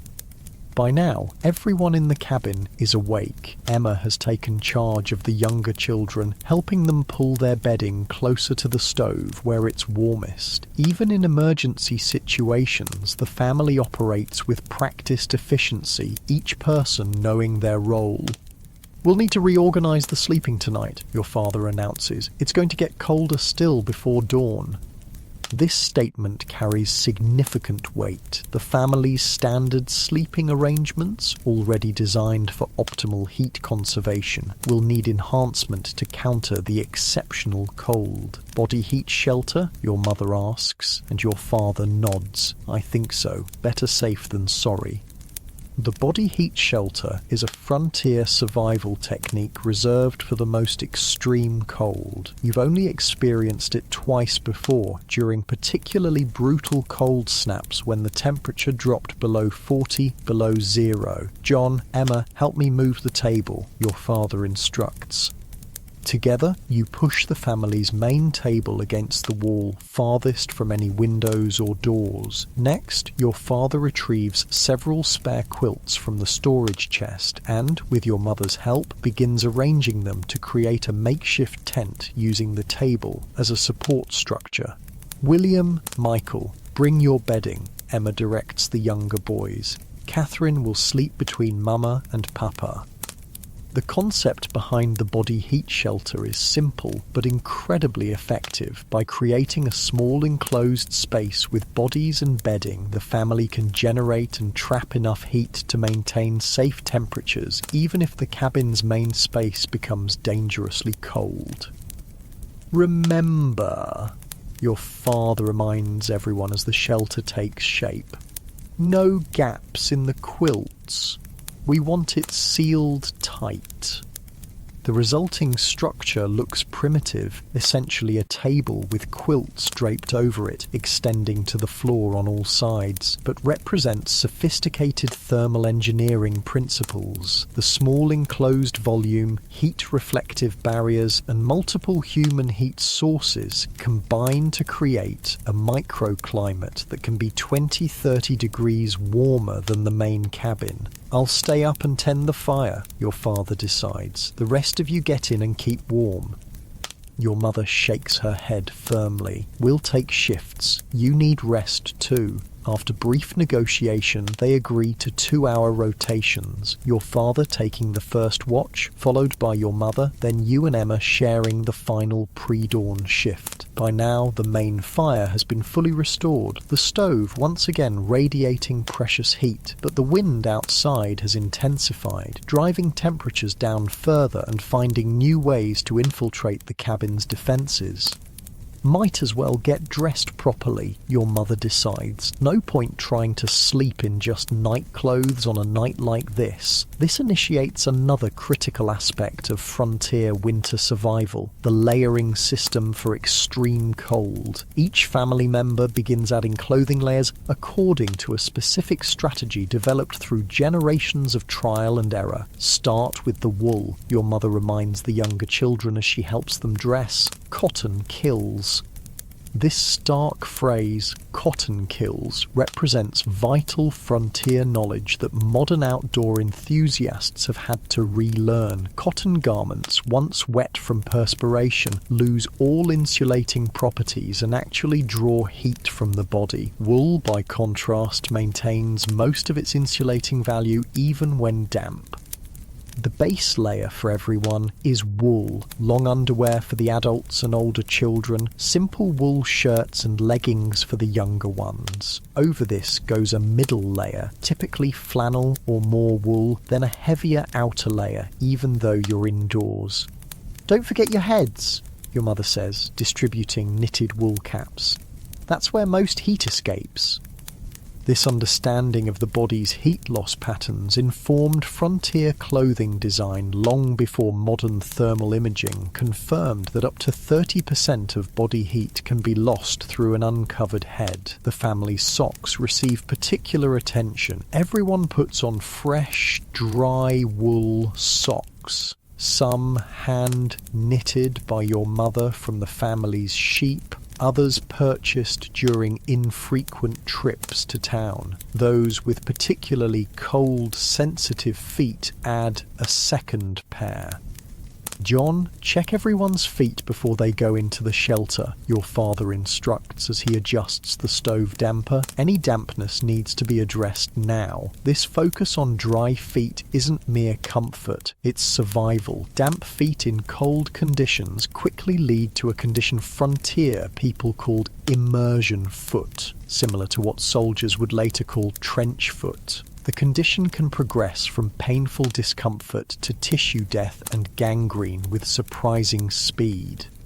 You move among your siblings, checking their socks and feet with practiced efficiency. Emma, at 15, has already completed her own inspection. 6-year-old William and 4-year-old Michael submit to your examination without complaint. They've been raised understanding these procedures are non-negotiable. Michael's left sock has a damp spot at the heel, you report to your mother, who immediately retrieves a replacement from the drying rack near the stove.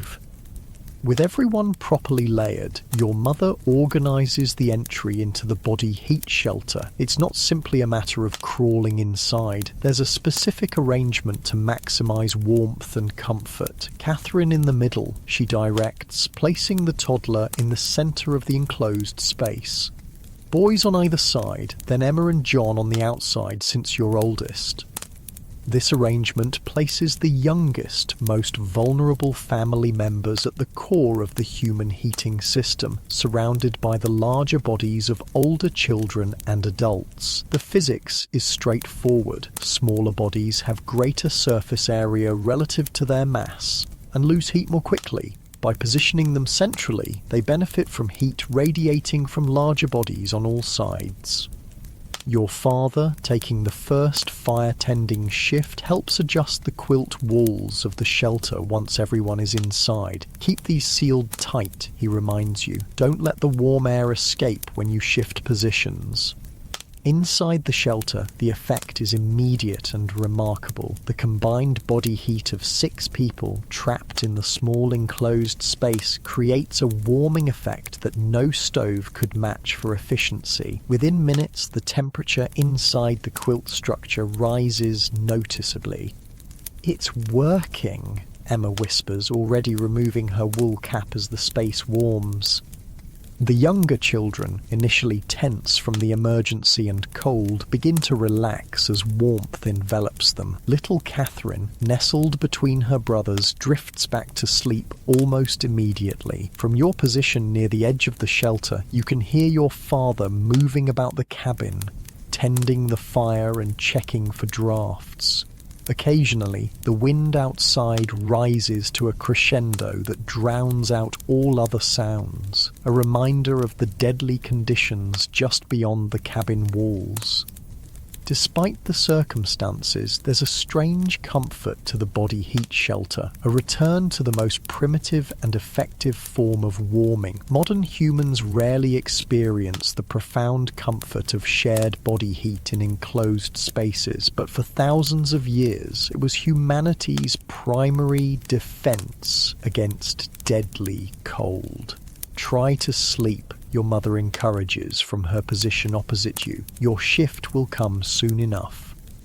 Sleep does come, surprisingly easily in the cocoon-like warmth of the shared space. When your father gently shakes your shoulder for the change of watch, it feels like only minutes have passed, though his 2-hour shift has ended. Your mother's taking over now, he whispers. I'll join you all in another 2 hours. He slides into the space your mother has vacated, his body still radiating cold from his time tending the fire. The children instinctively shift toward this new heat source as he settles in. It's down to 40 below outside, he reports quietly. Maybe lower, can't really tell. Thermometer only goes to -40. This casual mention of such extreme temperature, cold that can freeze exposed human flesh in under a minute, highlights the razor's edge separating the family from the deadly conditions outside. Only their sophisticated layered defences, the insulated cabin, the carefully managed fire, the body heat shelter and the layered clothing stand between them and certain death. Your mother's shift passes, and then it's time for you and Emma to take the final watch before dawn. You emerge from the warm shelter into the cabin's main space, which feels shockingly cold by comparison. Stoves burning well, your mother reports as she prepares to join the others in the shelter. Add wood every 30 minutes, no more than 2 pieces at a time. We need to stretch our supply. You and Emma nod, understanding the critical nature of fire management. With the temperature so low, the margin for error has disappeared completely. Check everyone's exposed skin when you wake them, she adds, especially fingertips and noses. This kind of cold is treacherous. As your parents settle into the shelter, you and Emma take up positions near the stove. Despite being indoors, you both wear your full cold weather gear, multiple layers of wool, heavy socks, caps and mittens that can be removed temporarily for fire tending. I'll make coffee, Emma whispers, reaching for the metal coffee pot. Might as well have something warm to drink while we wait. This small luxury, coffee brewed from carefully rationed beans, represents another aspect of frontier winter survival. Hot liquids provide internal warming that radiates outward, complementing the external heat sources. As Emma prepares the coffee, you check the cabin's defences one final time, ensuring window coverings remain secure, examining chinking for new failures, confirming the door remains sealed against the brutal cold. Storm's still going, you report, placing your hand near a small gap in the window covering and feeling the frigid air seeping through, maybe even stronger. The blizzard has now continued for nearly 24 hours, a marathon assault of wind, cold and snow that tests every aspect of the family's survival systems. Without the knowledge accumulated through generations of frontier experience, they would have succumbed hours ago. Emma hands you a tin cup of steaming coffee. Remember last winter, she asks, the Petersons' place? You nod, sipping the bitter but warming liquid. The Peterson family, relatively new to frontier life, had struggled through their first Montana winter. By February, with supplies dwindling and their poorly constructed cabin providing inadequate protection, they'd been forced to slaughter their only milk cow for food. Papa says they'll probably head back east come spring, Emma continues. Says not everyone's cut out for frontier winters. This understated assessment masks the brutal reality. Frontier winter survival separated the prepared from the unprepared with deadly efficiency. Those who failed to master the complex systems of thermal management rarely survived multiple winters. The hours of your watch pass slowly. Every 30 minutes, as instructed, you add precisely 2 pieces of wood to the fire, selecting each for its burning properties and positioning it carefully for optimal heat production. Between these critical fire-tending moments, you and Emma talk quietly, sharing the kind of conversations that only happen in the deep stillness of winter nights. As the first hint of dawn lightens the cabin's interior, your father emerges from the body heat shelter. Despite the circumstances, he looks surprisingly rested. Made it through another one, he says with simple satisfaction, moving to the stove to check your fire management work. Good job maintaining the coal bed. This small praise, acknowledgement of properly executed survival skills, carries more weight than elaborate compliments might in another context. On the frontier, doing things right means living to see another day. Your mother joins him, and together they begin the process of dismantling the body heat shelter and returning the cabin to its daytime configuration. The younger children, still bundled in multiple layers, remain asleep on their bedding, now arranged near the stove. Storms breaking, your father announces after briefly pulling aside a window covering to glance outside. Winds dropping and skies lightening to the east. This news brings palpable relief. A blizzard's end means the most acute danger has passed, though the extreme cold will likely remain for days.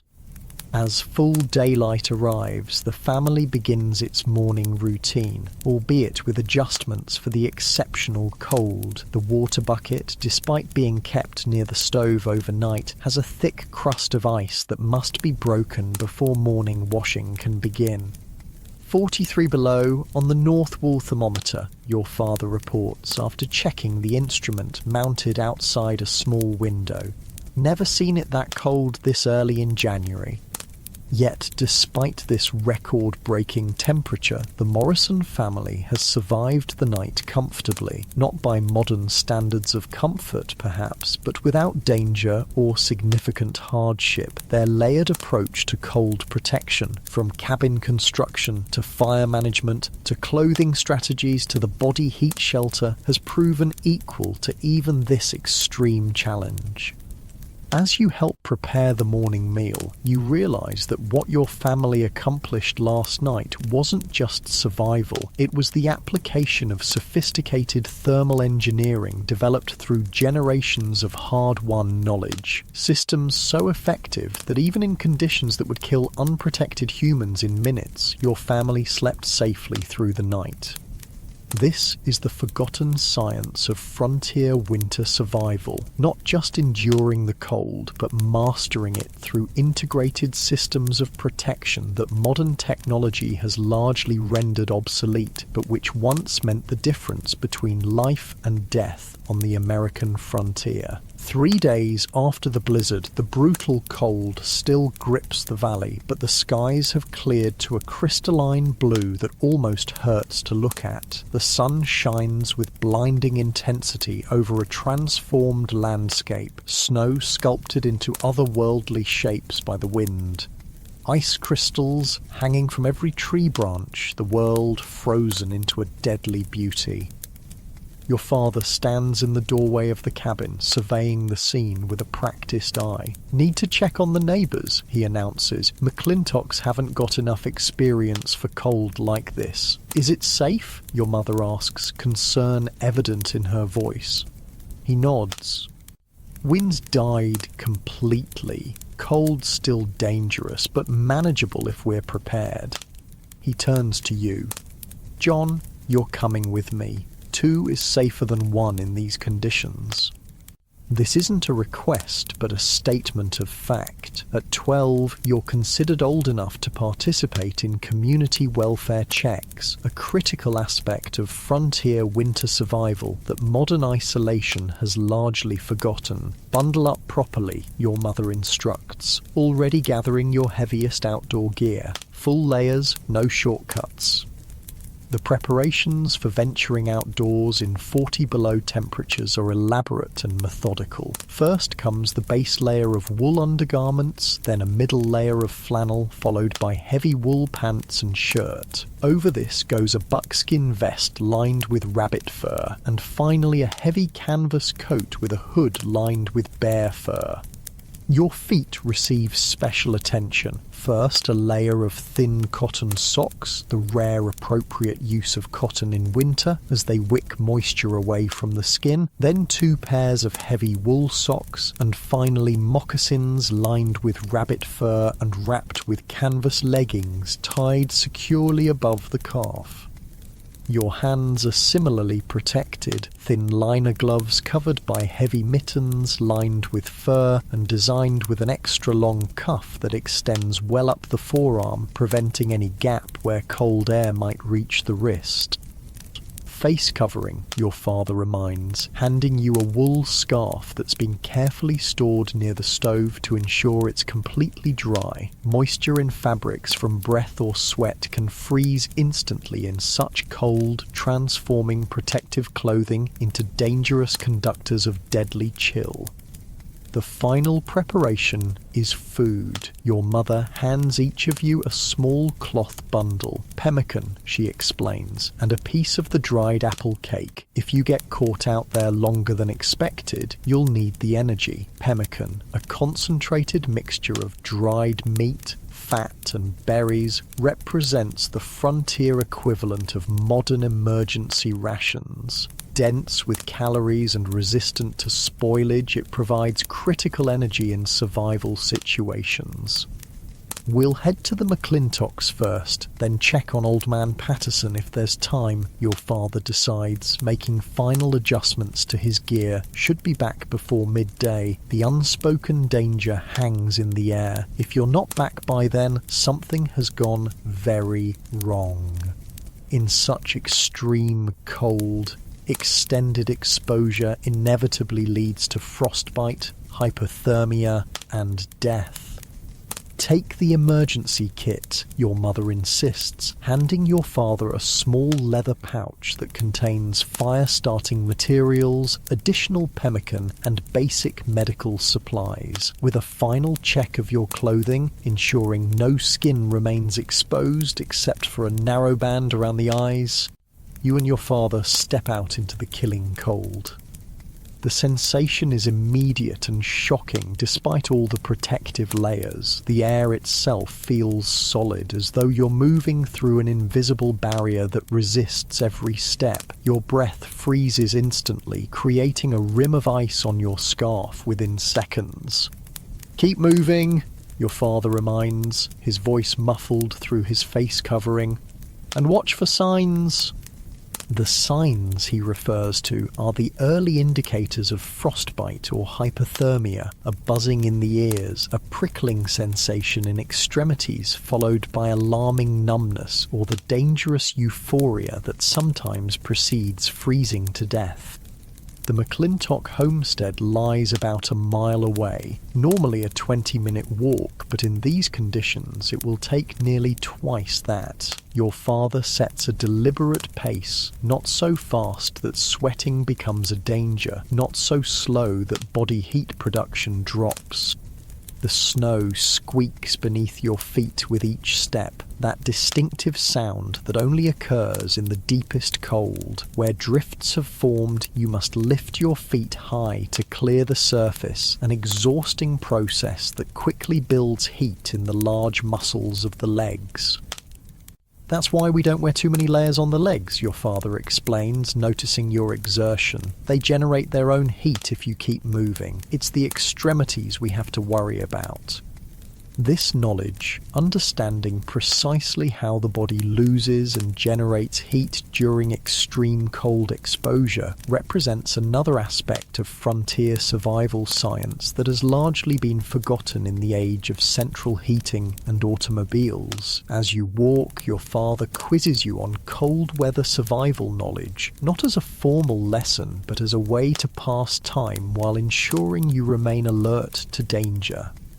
"What's the first sign of frostbite on the face?" he asks, his eyes constantly scanning the terrain ahead. "White patches on the skin," you answer promptly, "usually cheeks, nose, or ears first. And if you notice it on yourself or someone else, cover the area immediately and warm it gradually with body heat. Never rub it or apply direct heat from a fire."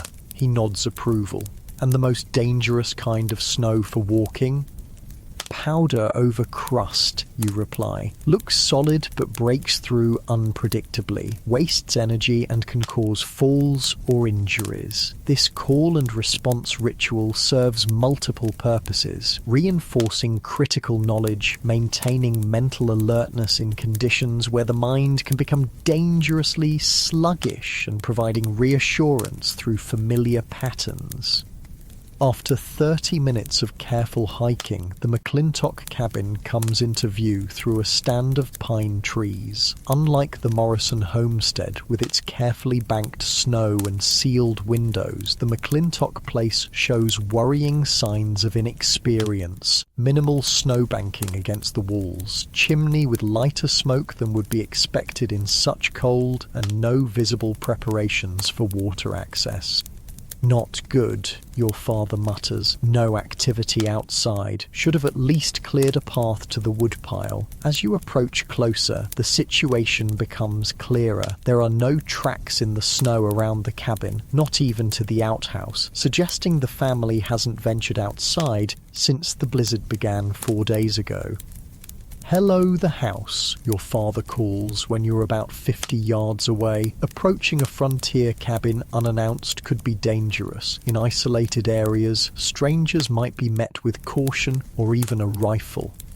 No response comes. Your father frowns beneath his scarf and moves closer, calling again with greater volume. Finally, the cabin door opens slightly and Henry McClintock's face appears, haggard, worried, and showing the unmistakable redness of someone who's been too close to a fire for too long. "Thomas," he calls uncertainly. "Thomas Morrison. It's me, Henry. Came to check on you folks after that blow." Relief washes over McClintock's face. "Thank God. Come in. Please come in." The interior of the McClintock cabin presents a concerning scene. Unlike the ordered functionality of your family's home, with its strategic arrangement for optimal heat distribution, the McClintocks have crowded around their stove in desperation. Bedding has been dragged near the heat source, cooking implements lie scattered about, and the air has the distinct staleness of a space that hasn't been properly ventilated despite continuous fire use.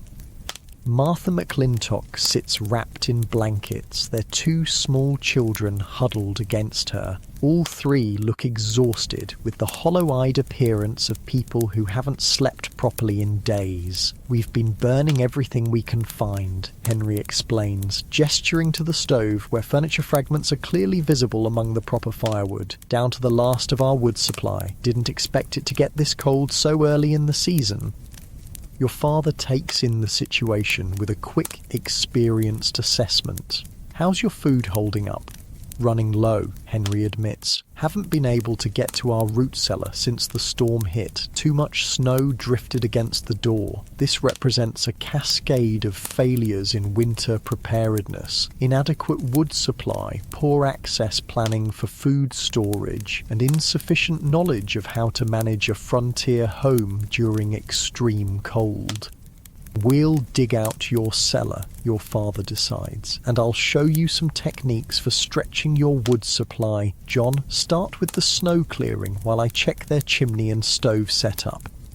For the next 2 hours, you and your father work to address the most critical issues threatening the McClintock family's survival. You clear paths to their woodpile and root cellar, show Henry how to properly bank snow against the cabin walls for insulation, and demonstrate more efficient fire management techniques.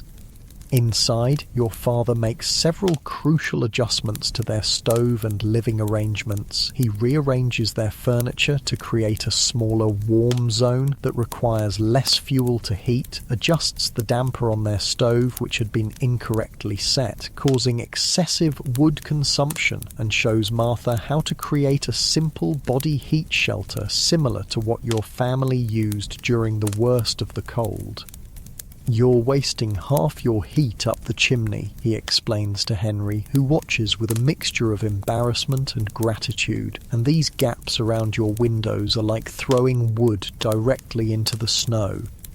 While the men work on the heating system, you notice Martha McClintock watching intently as your father demonstrates various techniques. Unlike her husband, whose pride occasionally surfaces in defensive comments, she shows the focused attention of someone who recognizes that knowledge equals survival. "How do you keep your children's feet warm at night?" she asks when Henry steps outside to help you with the snow clearing. "My little ones cry from cold toes despite all our blankets." Your father explains the heated stone technique your family uses, warming rocks near the stove, wrapping them properly, and placing them at the foot of beds to provide hours of gentle heat. Martha listens with fierce concentration, mentally recording every detail. "And your windows," she continues. "They don't frost over inside like ours do. What's your secret?" "Double covering," he explains. "Oiled paper against the glass for insulation, then heavy quilts over that, and we stuff rags in any gaps around the frame. Every little crack lets precious heat escape." This knowledge exchange represents one of the most critical aspects of frontier winter survival, the passing of tested techniques from experienced families to newcomers. Without books, formal education, or other information sources about extreme cold survival, this person-to-person transmission of knowledge was often the only way inexperienced settlers could learn to survive their first serious winters. By midday, the situation at the McClintock homestead has improved significantly. Their wood supply, while still concerning, will last longer with proper fire management. The newly accessible root cellar provides additional food security, and most importantly, they now possess knowledge that will help them adapt to frontier winter conditions. "We can't thank you enough," Henry says as you prepare to leave. The strain of pride is evident in his voice, a man struggling to accept help while knowing his family's survival depends on it. "No need for thanks," your father replies simply. "That's how it works out here. My first winter, old Jim Barker did the same for our family. You'll do it for someone else someday." This paying forward of survival knowledge formed a crucial social bond in frontier communities, a recognition that harsh environments required cooperation despite the fierce independence frontier life otherwise encouraged. As you and your father prepare to depart, Martha presses a small bundle into your hands. "Fresh bread," she explains. "Made it yesterday with the last of our white flour. Please take it with our thanks."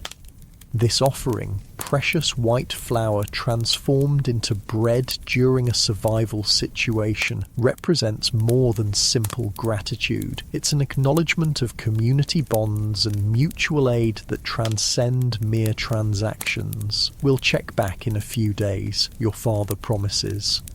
"Weather's supposed to moderate by week's end. You'll make it through fine now that you know what to do." The return journey to your cabin takes less time, partly because the trail is now broken, and partly because the sun has raised the temperature slightly, perhaps to a mere 30 below instead of 40. "Think they'll make it?" you ask your father as the Morrison homestead comes into view. He considers the question seriously. "They will now. Another day or two, and it might have been a different story. That stove setup was dangerously inefficient, and they were burning through their wood at 3 times the necessary rate. This assessment isn't callous but factual, so I'm sure for..." On the frontier, survival margins could be calculated with mathematical precision. The McClintocks had been on a trajectory toward a freezing cabin within days, with predictably fatal results. "Martha's the one who'll keep them alive," your father adds after a moment. "She was listening and learning. Henry's still got too much pride to admit how much he doesn't know." This gendered dimension of frontier knowledge transfer often goes unrecognized in romantic depictions of Western settlement. While men might handle the heaviest physical tasks, women frequently became the knowledge keepers of crucial domestic survival techniques, fire management, food preservation, textile creation, and medical care that kept families alive through harsh winters. Upon returning home, your mother greets you both with evident relief. "The Patterson place?" she asks, noting you've returned earlier than might be expected if you'd completed both planned visits. "Didn't make it there," your father explains, removing his outer layers carefully to prevent snow from melting onto the cabin floor. "McClintocks needed more help than I anticipated. We'll check on Patterson tomorrow if the weather holds." Over coffee and the bread Martha provided, your father describes the McClintock situation in detail. Your mother listens with the serious attention the subject deserves, occasionally asking clarifying questions about their supplies and equipment. "Should we invite them here?" she asks when he finishes. "They could stay until the worst passes." Your father considers this generous offer. "They're stable now with what we showed them. Better for them to learn in their own cabin if they can manage it. Builds confidence and skills they'll need for the rest of winter." This assessment reflects a deeper frontier wisdom. Sometimes immediate rescue can ultimately reduce long-term survival chances by preventing necessary skill development. The delicate balance between helping neighbors and fostering self-sufficiency represented one of the most nuanced aspects of frontier community ethics. "I told Martha about the winter community gathering," your father adds. "Said we'd take them along if they wanted to go." The winter community gathering he refers to is a tradition among the scattered homesteaders of your valley, a monthly meeting during the coldest season where families travel to a central location, usually the largest cabin, to share food, company, and most importantly, knowledge. "It's at the Hendersons' place this month," your mother confirms. 3 days from now if the weather permits. Mary Henderson specifically mentioned she'd be demonstrating that new wool spinning technique she learned from the Swedish family up north. These gatherings served multiple crucial functions in frontier winter survival, breaking the dangerous psychological isolation that contributed to cabin fever, creating opportunities for knowledge exchange, and establishing community bonds that could be activated during emergencies. "I should prepare something to share," your mother muses. "Perhaps I'll demonstrate that new pemmican recipe with the dried berries, and Emma can show her mitten lining technique." This casual planning highlights another aspect of frontier knowledge systems, the expectation that each family would contribute to the community's collective wisdom. Even children participated, with older ones often teaching skills to younger ones from different families. The following day brings slightly moderated temperatures, perhaps 20 below instead of 40, and your father declares it's safe enough for a quick trip to check on Old Man Patterson, the elderly widower whose cabin sits about 2 miles east of your homestead. Unlike the McClintocks, Patterson is a seasoned frontiersman who has survived decades of Montana winters. His concern is not lack of knowledge, but advancing age and isolation that make self-sufficiency increasingly challenging. You accompany your father again, bringing a parcel your mother has prepared, fresh bread, some preserved venison, and dried apples. These aren't just food gifts, but crucial nutritional supplements for an elderly person living alone who might be tempted to neglect proper meals. Patterson's cabin, when you reach it, shows all the signs of experienced winter adaptation: carefully banked snow, properly managed chimney, and paths cleared to essential areas despite the old man's limited strength. Unlike the McClintock's desperate situation, Patterson has his survival systems well in order.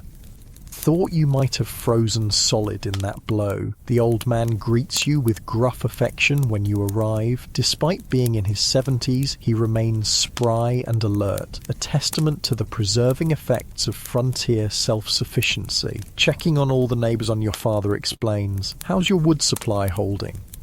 "Good enough," Patterson replies, leading you inside where his cabin reveals meticulous organisation, wood stacked by type and size, preserved foods arranged for efficient access, and sleeping area optimised for heat conservation. Been at this long enough to know what I need before winter sets in. The visit is brief but important, confirming the old man's welfare while reinforcing community bonds. Patterson, despite his independence, understands the value of these connections. "Coming to the gathering at Henderson's?" your father asks as you prepare to leave. Patterson nods. "Wouldn't miss it. Got some new ideas about snowshoe bindings I want to share, and frankly, could use the company." This honest admission that even the most self-sufficient frontiersman needs human connection during the isolated winter months highlights the psychological aspects of survival that pure technical knowledge cannot address. As you return home, your father uses the journey as another opportunity for instruction, but with a different focus than the previous day's technical lessons. "Community is as important as firewood in winter," he explains as you trudge through the snow. "Humans aren't made to be completely alone. Isolation kills as surely as cold, just slower and in different ways." This wisdom, understanding that survival depends on social systems as much as technical knowledge, represents one of the most sophisticated aspects of frontier winter adaptation. The homesteaders who survived longest weren't just technically skilled, but socially connected, forming resilient networks of knowledge exchange and mutual aid. Back at your cabin, preparations begin for the upcoming community gathering. Your mother sorts preserved foods to share, Emma works on completing a pair of specially lined mittens to demonstrate her technique, and even the younger children participate by helping prepare simple gifts for other families. Carved wooden toys and carefully preserved pine cones decorated with scraps of coloured fabric. These preparations represent more than social niceties. They're investments in the knowledge economy and mutual aid systems that frontier communities developed to survive winters that would kill isolated individuals regardless of their personal skills or supplies. As evening approaches and the family gathers around the stove for the night's meal, your father makes a surprising announcement. "I've invited the McClintocks to stay with us tomorrow night," he says. "Temperature's supposed to drop again, and I'm not confident their cabin is ready. We'll take them to the Henderson gathering the following day." Your mother nods approval without hesitation, though it means additional strain on the family's food supplies and sleeping arrangements. "I'll prepare the corner space for them. The children can share with ours." This decision to temporarily bring another family into your already crowded cabin demonstrates the frontier understanding that community survival sometimes required direct intervention beyond mere knowledge sharing. Henry didn't want to accept, your father continues, a hint of frustration in his voice. Martha convinced him. She understands what's at stake. Again, the gendered dynamics of frontier survival emerge, women often making the pragmatic survival decisions that male pride might otherwise prevent. As darkness falls and the nightly fire-banking ritual begins, you reflect on the community dimensions of winter survival you've witnessed over the past 2 days, the technical skills and knowledge your family possesses, fire management, insulation techniques, clothing systems, form only part of their survival strategy. Equally important are the social connections, knowledge exchange networks, and mutual aid systems that bind the scattered homesteaders together. This is the forgotten social science of frontier winter survival, not just the technical how-to knowledge of staying warm, but the sophisticated community structures that made long-term survival possible in conditions that would quickly kill even the most skilled individual acting alone. The day of the community gathering dawns clear but brutally cold. The McClintock family arrived at your cabin the previous evening. Henry, Martha, and their 2 children, Alice, age 7, and Peter, age 4, looking exhausted but relieved to be in a properly heated shelter. Your mother had reorganized the sleeping arrangements, creating space for the visitors by moving William and Michael into your bed area and preparing a separate spot for the McClintock children near the stove. Despite the crowding, the additional body heat actually made the cabin warmer during the night. As dawn light filters through the frosted window coverings, your father stands by the stove, conferring quietly with Henry McClintock. The men are planning the journey to the Henderson homestead for the community gathering. It's 5 miles, your father explains, tracing the route on a rough hand-drawn map. Normally not difficult, but with this cold and children along, we need to be prepared for trouble. Henry nods, the previous week's brush with disaster having humbled him considerably. What do you suggest? We'll take both sleds, your father decides. One for supplies, one for the younger children if they can't manage the walk, and we'll bring emergency gear. This casual mention of emergency gear underscores another dimension of frontier winter survival, the constant preparation for worst-case scenarios. No journey, however routine, was undertaken without contingency planning. John, your father calls, seeing you're awake. Help me prepare the emergency packs. Together, you retrieve several carefully maintained leather pouches from the storage area. Each contains a specific category of survival tools: fire starting, shelter making, emergency food, and basic medical supplies.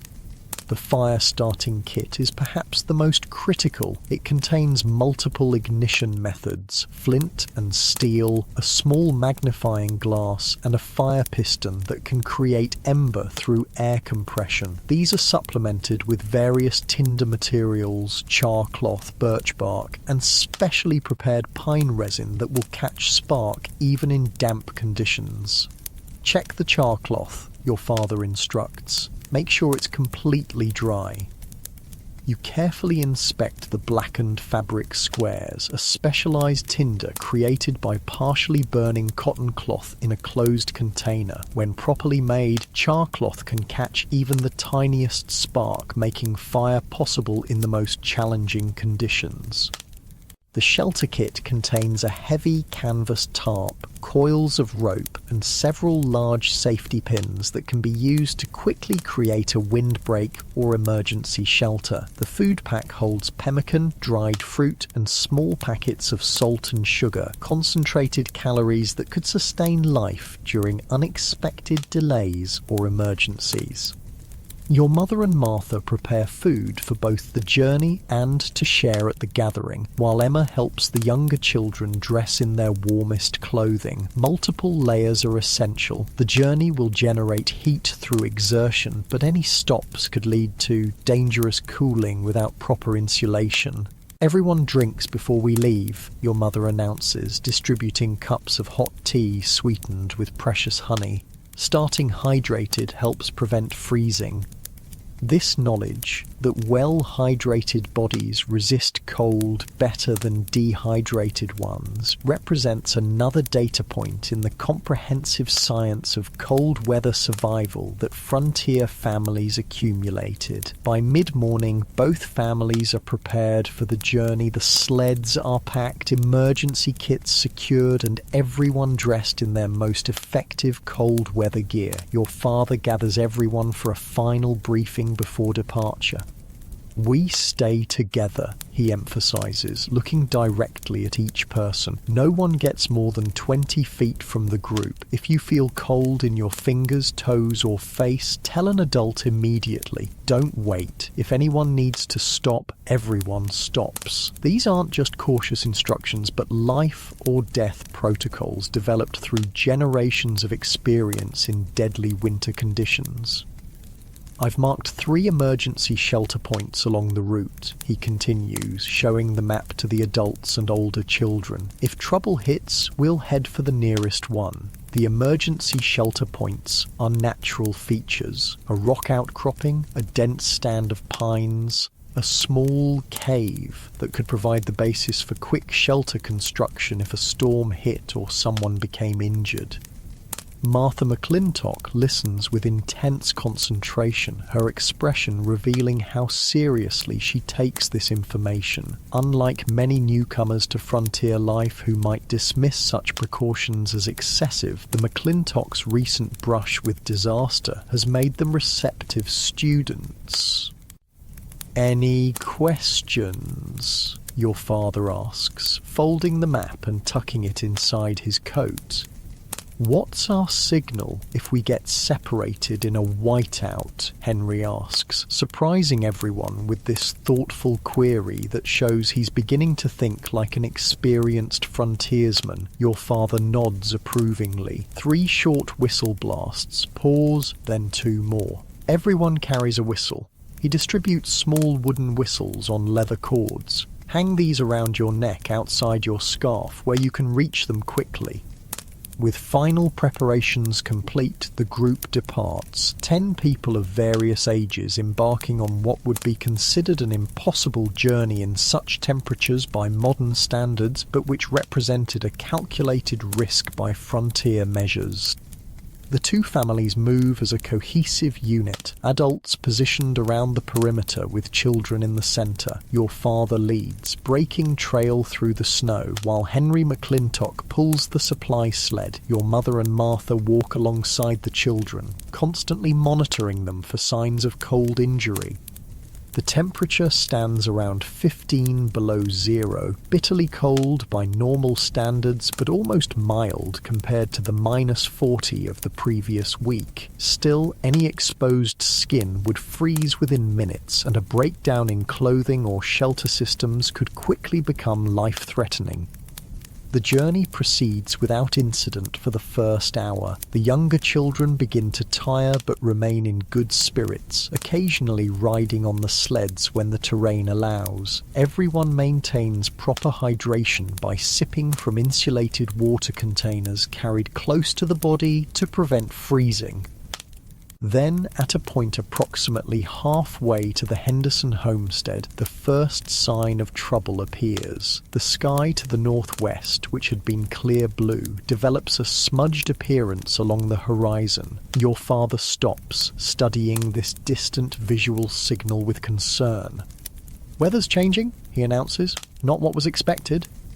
This ability to read subtle atmospheric signs, changes in cloud patterns, shifts in wind direction, alterations in the quality of light, represented a crucial frontier survival skill. Modern weather forecasting technology has largely replaced this observational knowledge, but for frontier families, accurate weather prediction could mean the difference between life and death. "Should we turn back?" Henry asks, also studying the horizon.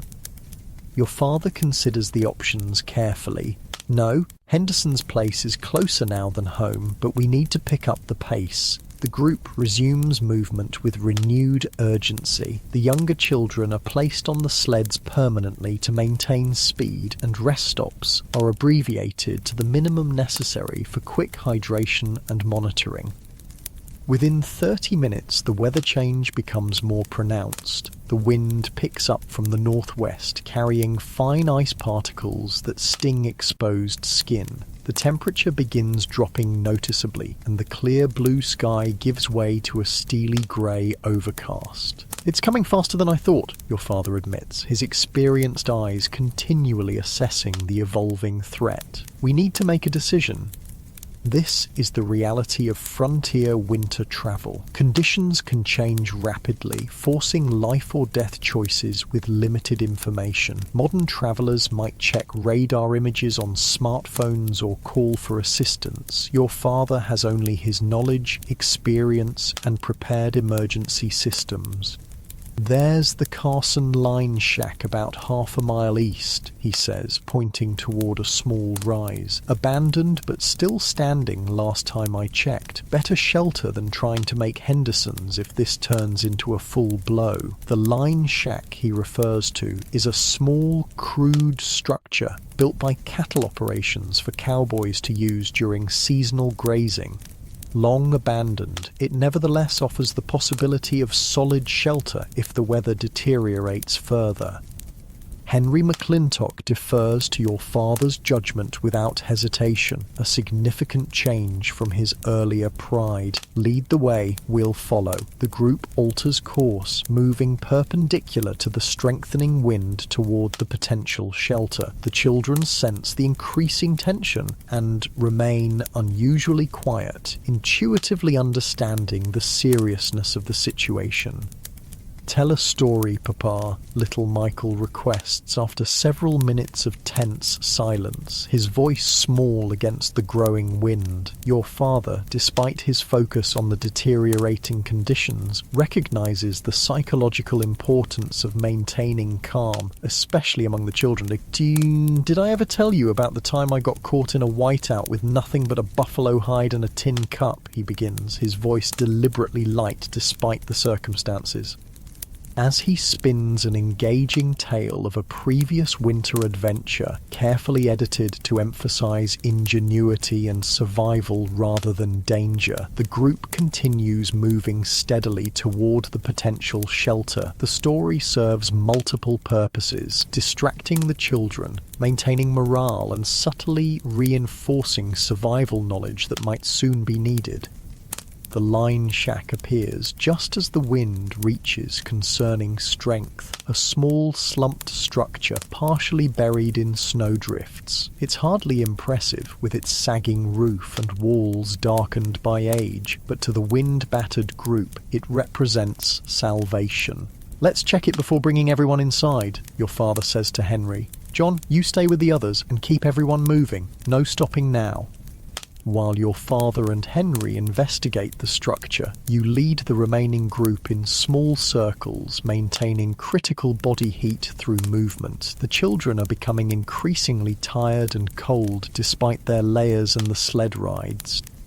"Sing something," you suggest to Emma, recognizing the need for distraction. She begins a simple frontier song with a repetitive chorus that the children can join. The singing serves as both psychological comfort and a way to maintain proper breathing in the cold.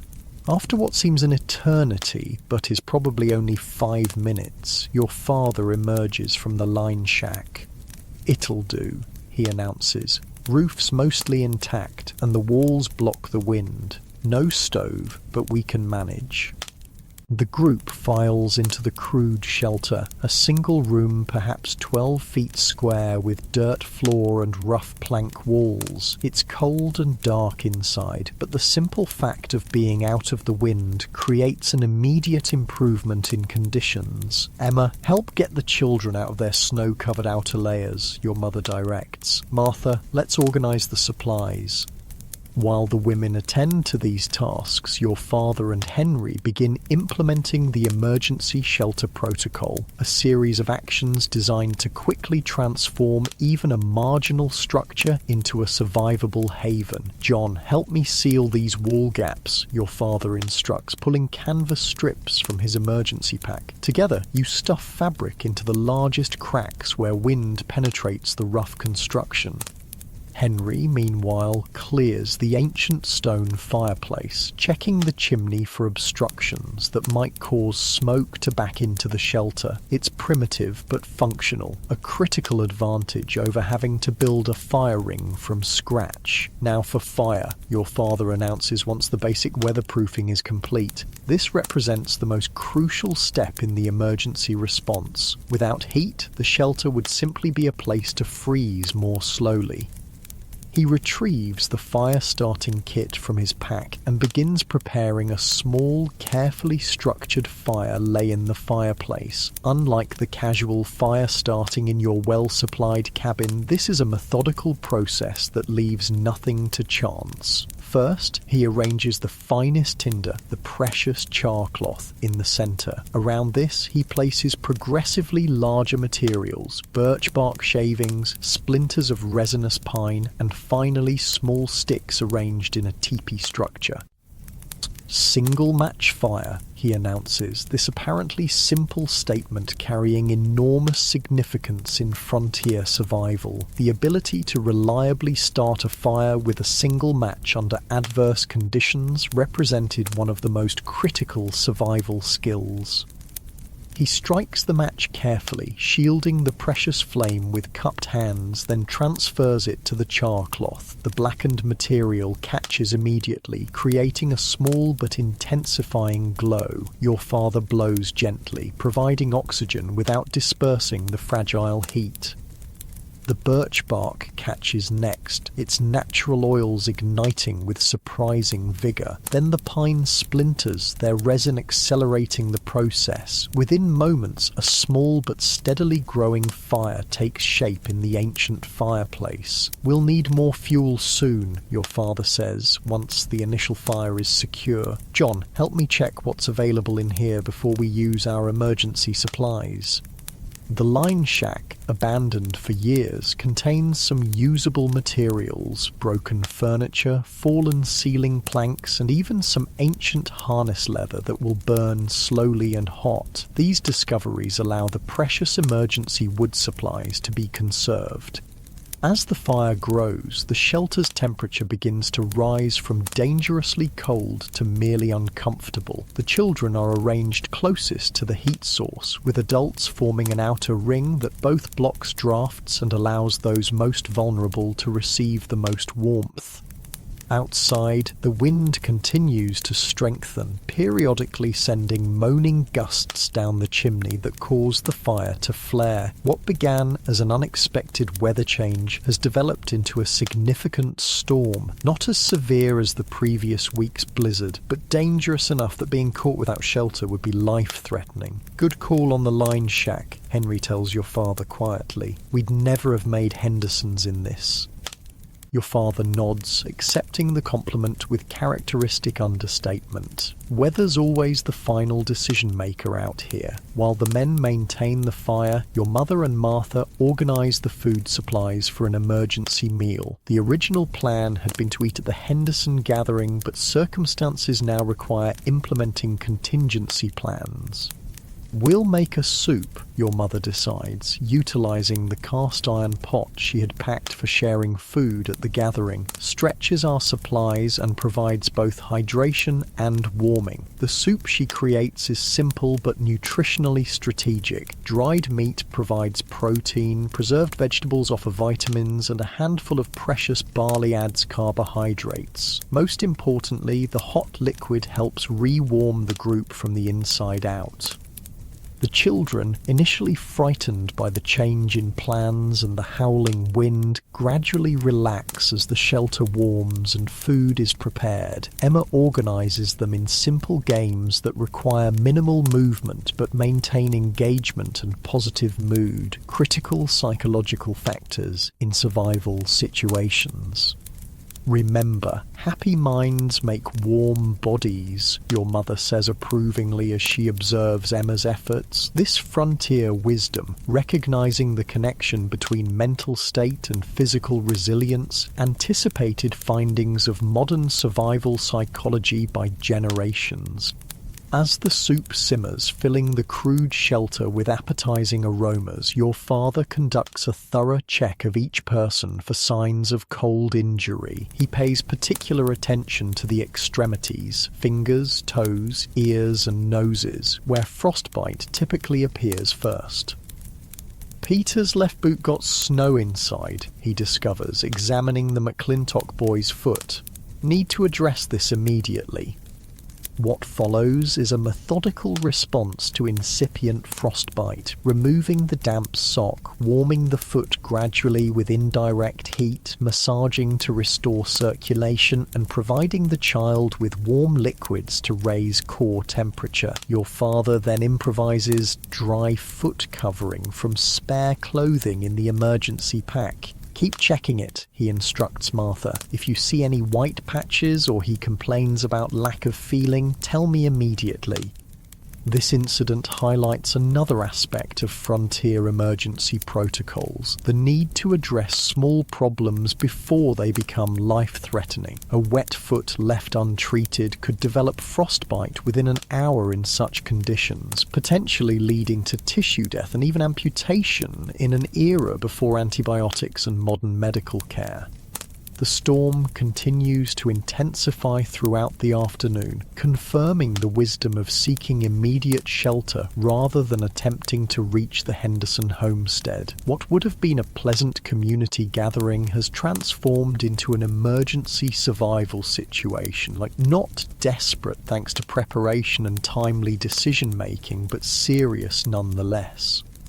As evening approaches, your father initiates the next phase of the emergency protocol, preparing for an overnight stay. This hadn't been the original intention, but frontier survival required adapting to changing circumstances without hesitation. We'll need to organize sleeping shifts, he explains to the adults. 2 awake at all times, 1 tending fire, 1 monitoring everyone else. This rotation system ensures that the critical fire is never left unattended, while also providing surveillance for any developing problems among the sleepers. In extreme cold, a person might develop hypothermia without waking, making regular checks essential. The physical sleeping arrangement is equally strategic. Children in the center for maximum warmth, adults forming a protective perimeter, everyone positioned with feet toward the fire where circulation is most likely to be compromised during sleep. What about the Hendersons? Martha asks, suddenly concerned. Won't they worry when we don't arrive? They'll know we either turned back or found shelter, your father assures her. No one would expect travel to continue in this weather. It's frontier common sense. This comment highlights the shared understanding that existed among experienced frontier dwellers, a set of unspoken protocols that governed behavior during winter emergencies. The Hendersons wouldn't launch a dangerous rescue effort because they would correctly assume that experienced travelers had implemented appropriate survival measures. The evening meal is carefully rationed from emergency supplies, enough to maintain energy and morale without depleting reserves that might be needed for longer than anticipated. Your mother adds a special treat, a small amount of precious sugar mixed with snow to create a simple dessert for the children. A bit of sweetness keeps spirits up, she explains to Martha, who watches the technique with interest, and happy children make for a more restful emergency shelter. As full darkness falls outside, the line shack has been transformed from an abandoned ruin into a reasonably comfortable emergency haven. The temperature near the fire approaches 60 degrees, a remarkable achievement given the howling sub-zero conditions just beyond the walls. The children, exhausted from the day's adventures and comfortably fed, fall asleep quickly despite the unfamiliar surroundings. The adults organize the first watch rotation, your father and Henry taking the initial shift while the women rest. Should moderate by morning, your father predicts, studying the fire thoughtfully. These early winter blows rarely last more than 12 hours. How can you tell? Henry asks, genuinely curious rather than challenging. Wind pattern started fast, peaked early, the long blizzards build more slowly. Been watching Montana winters for 15 years now. They've got patterns once you learn to see them. This knowledge, the ability to predict storm duration from subtle atmospheric cues, represents yet another aspect of the comprehensive survival science that frontier experience developed. Nothing in modern meteorology would contradict your father's assessment, though it would be expressed in more technical terms about pressure systems and air masses. The night passes in the rhythm of survival, fire tended continuously, sleeping bodies checked regularly, shelter maintained against the persistent efforts of the wind to find entry points. The adults rotate watches every 2 hours, ensuring that everyone gets some rest while critical safety functions continue uninterrupted. By dawn, as your father predicted, the storm begins to moderate, the howling wind diminishes to occasional gusts, and the opaque whiteout conditions give way to improved visibility. We'll wait another hour to be certain, your father decides after checking conditions outside. Then head for Henderson's if the improvement holds. This patience, the willingness to delay gratification and remain in safe shelter until conditions clearly improve, represents another frontier survival principle. The most dangerous time often came when people, eager to resume normal activities, emerged from shelter too soon and were caught by a storm's second surge. The extra hour is used to properly prepare for travel, checking everyone's clothing for dampness, consuming a hot meal for energy, packing the emergency supplies in case they're needed again. Nothing is left to chance or improvisation. When the group finally departs the line shack, the weather has improved dramatically. The sun occasionally breaks through thinning clouds, and while the temperature remains well below zero, the absence of wind makes conditions manageable. Leave the fireplace stocked, your father instructs as you prepare to close the line shack door. Next person who needs emergency shelter should find it ready. This final act, preparing the shelter for unknown future travelers who might face similar emergency conditions, exemplifies the frontier ethic of mutual aid across time. People you would never meet might someday owe their lives to this simple act of preparation. The journey to the Henderson homestead resumes with renewed appreciation for the margin between safety and disaster in frontier winter travel. What began as a routine community journey transformed overnight into an emergency survival situation, resolved successfully through preparation, knowledge, and timely decision-making.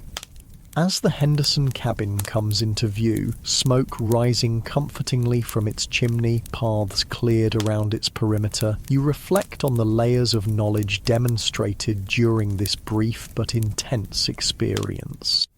From your father's weather reading to the single match fire starting, from the strategic sleeping arrangements to the calculated food rationing, each element represented a data point in the comprehensive science of frontier winter survival. None of these techniques appeared in formal textbooks or required advanced technology, yet together they constituted a sophisticated survival system refined through generations of life-or-death testing.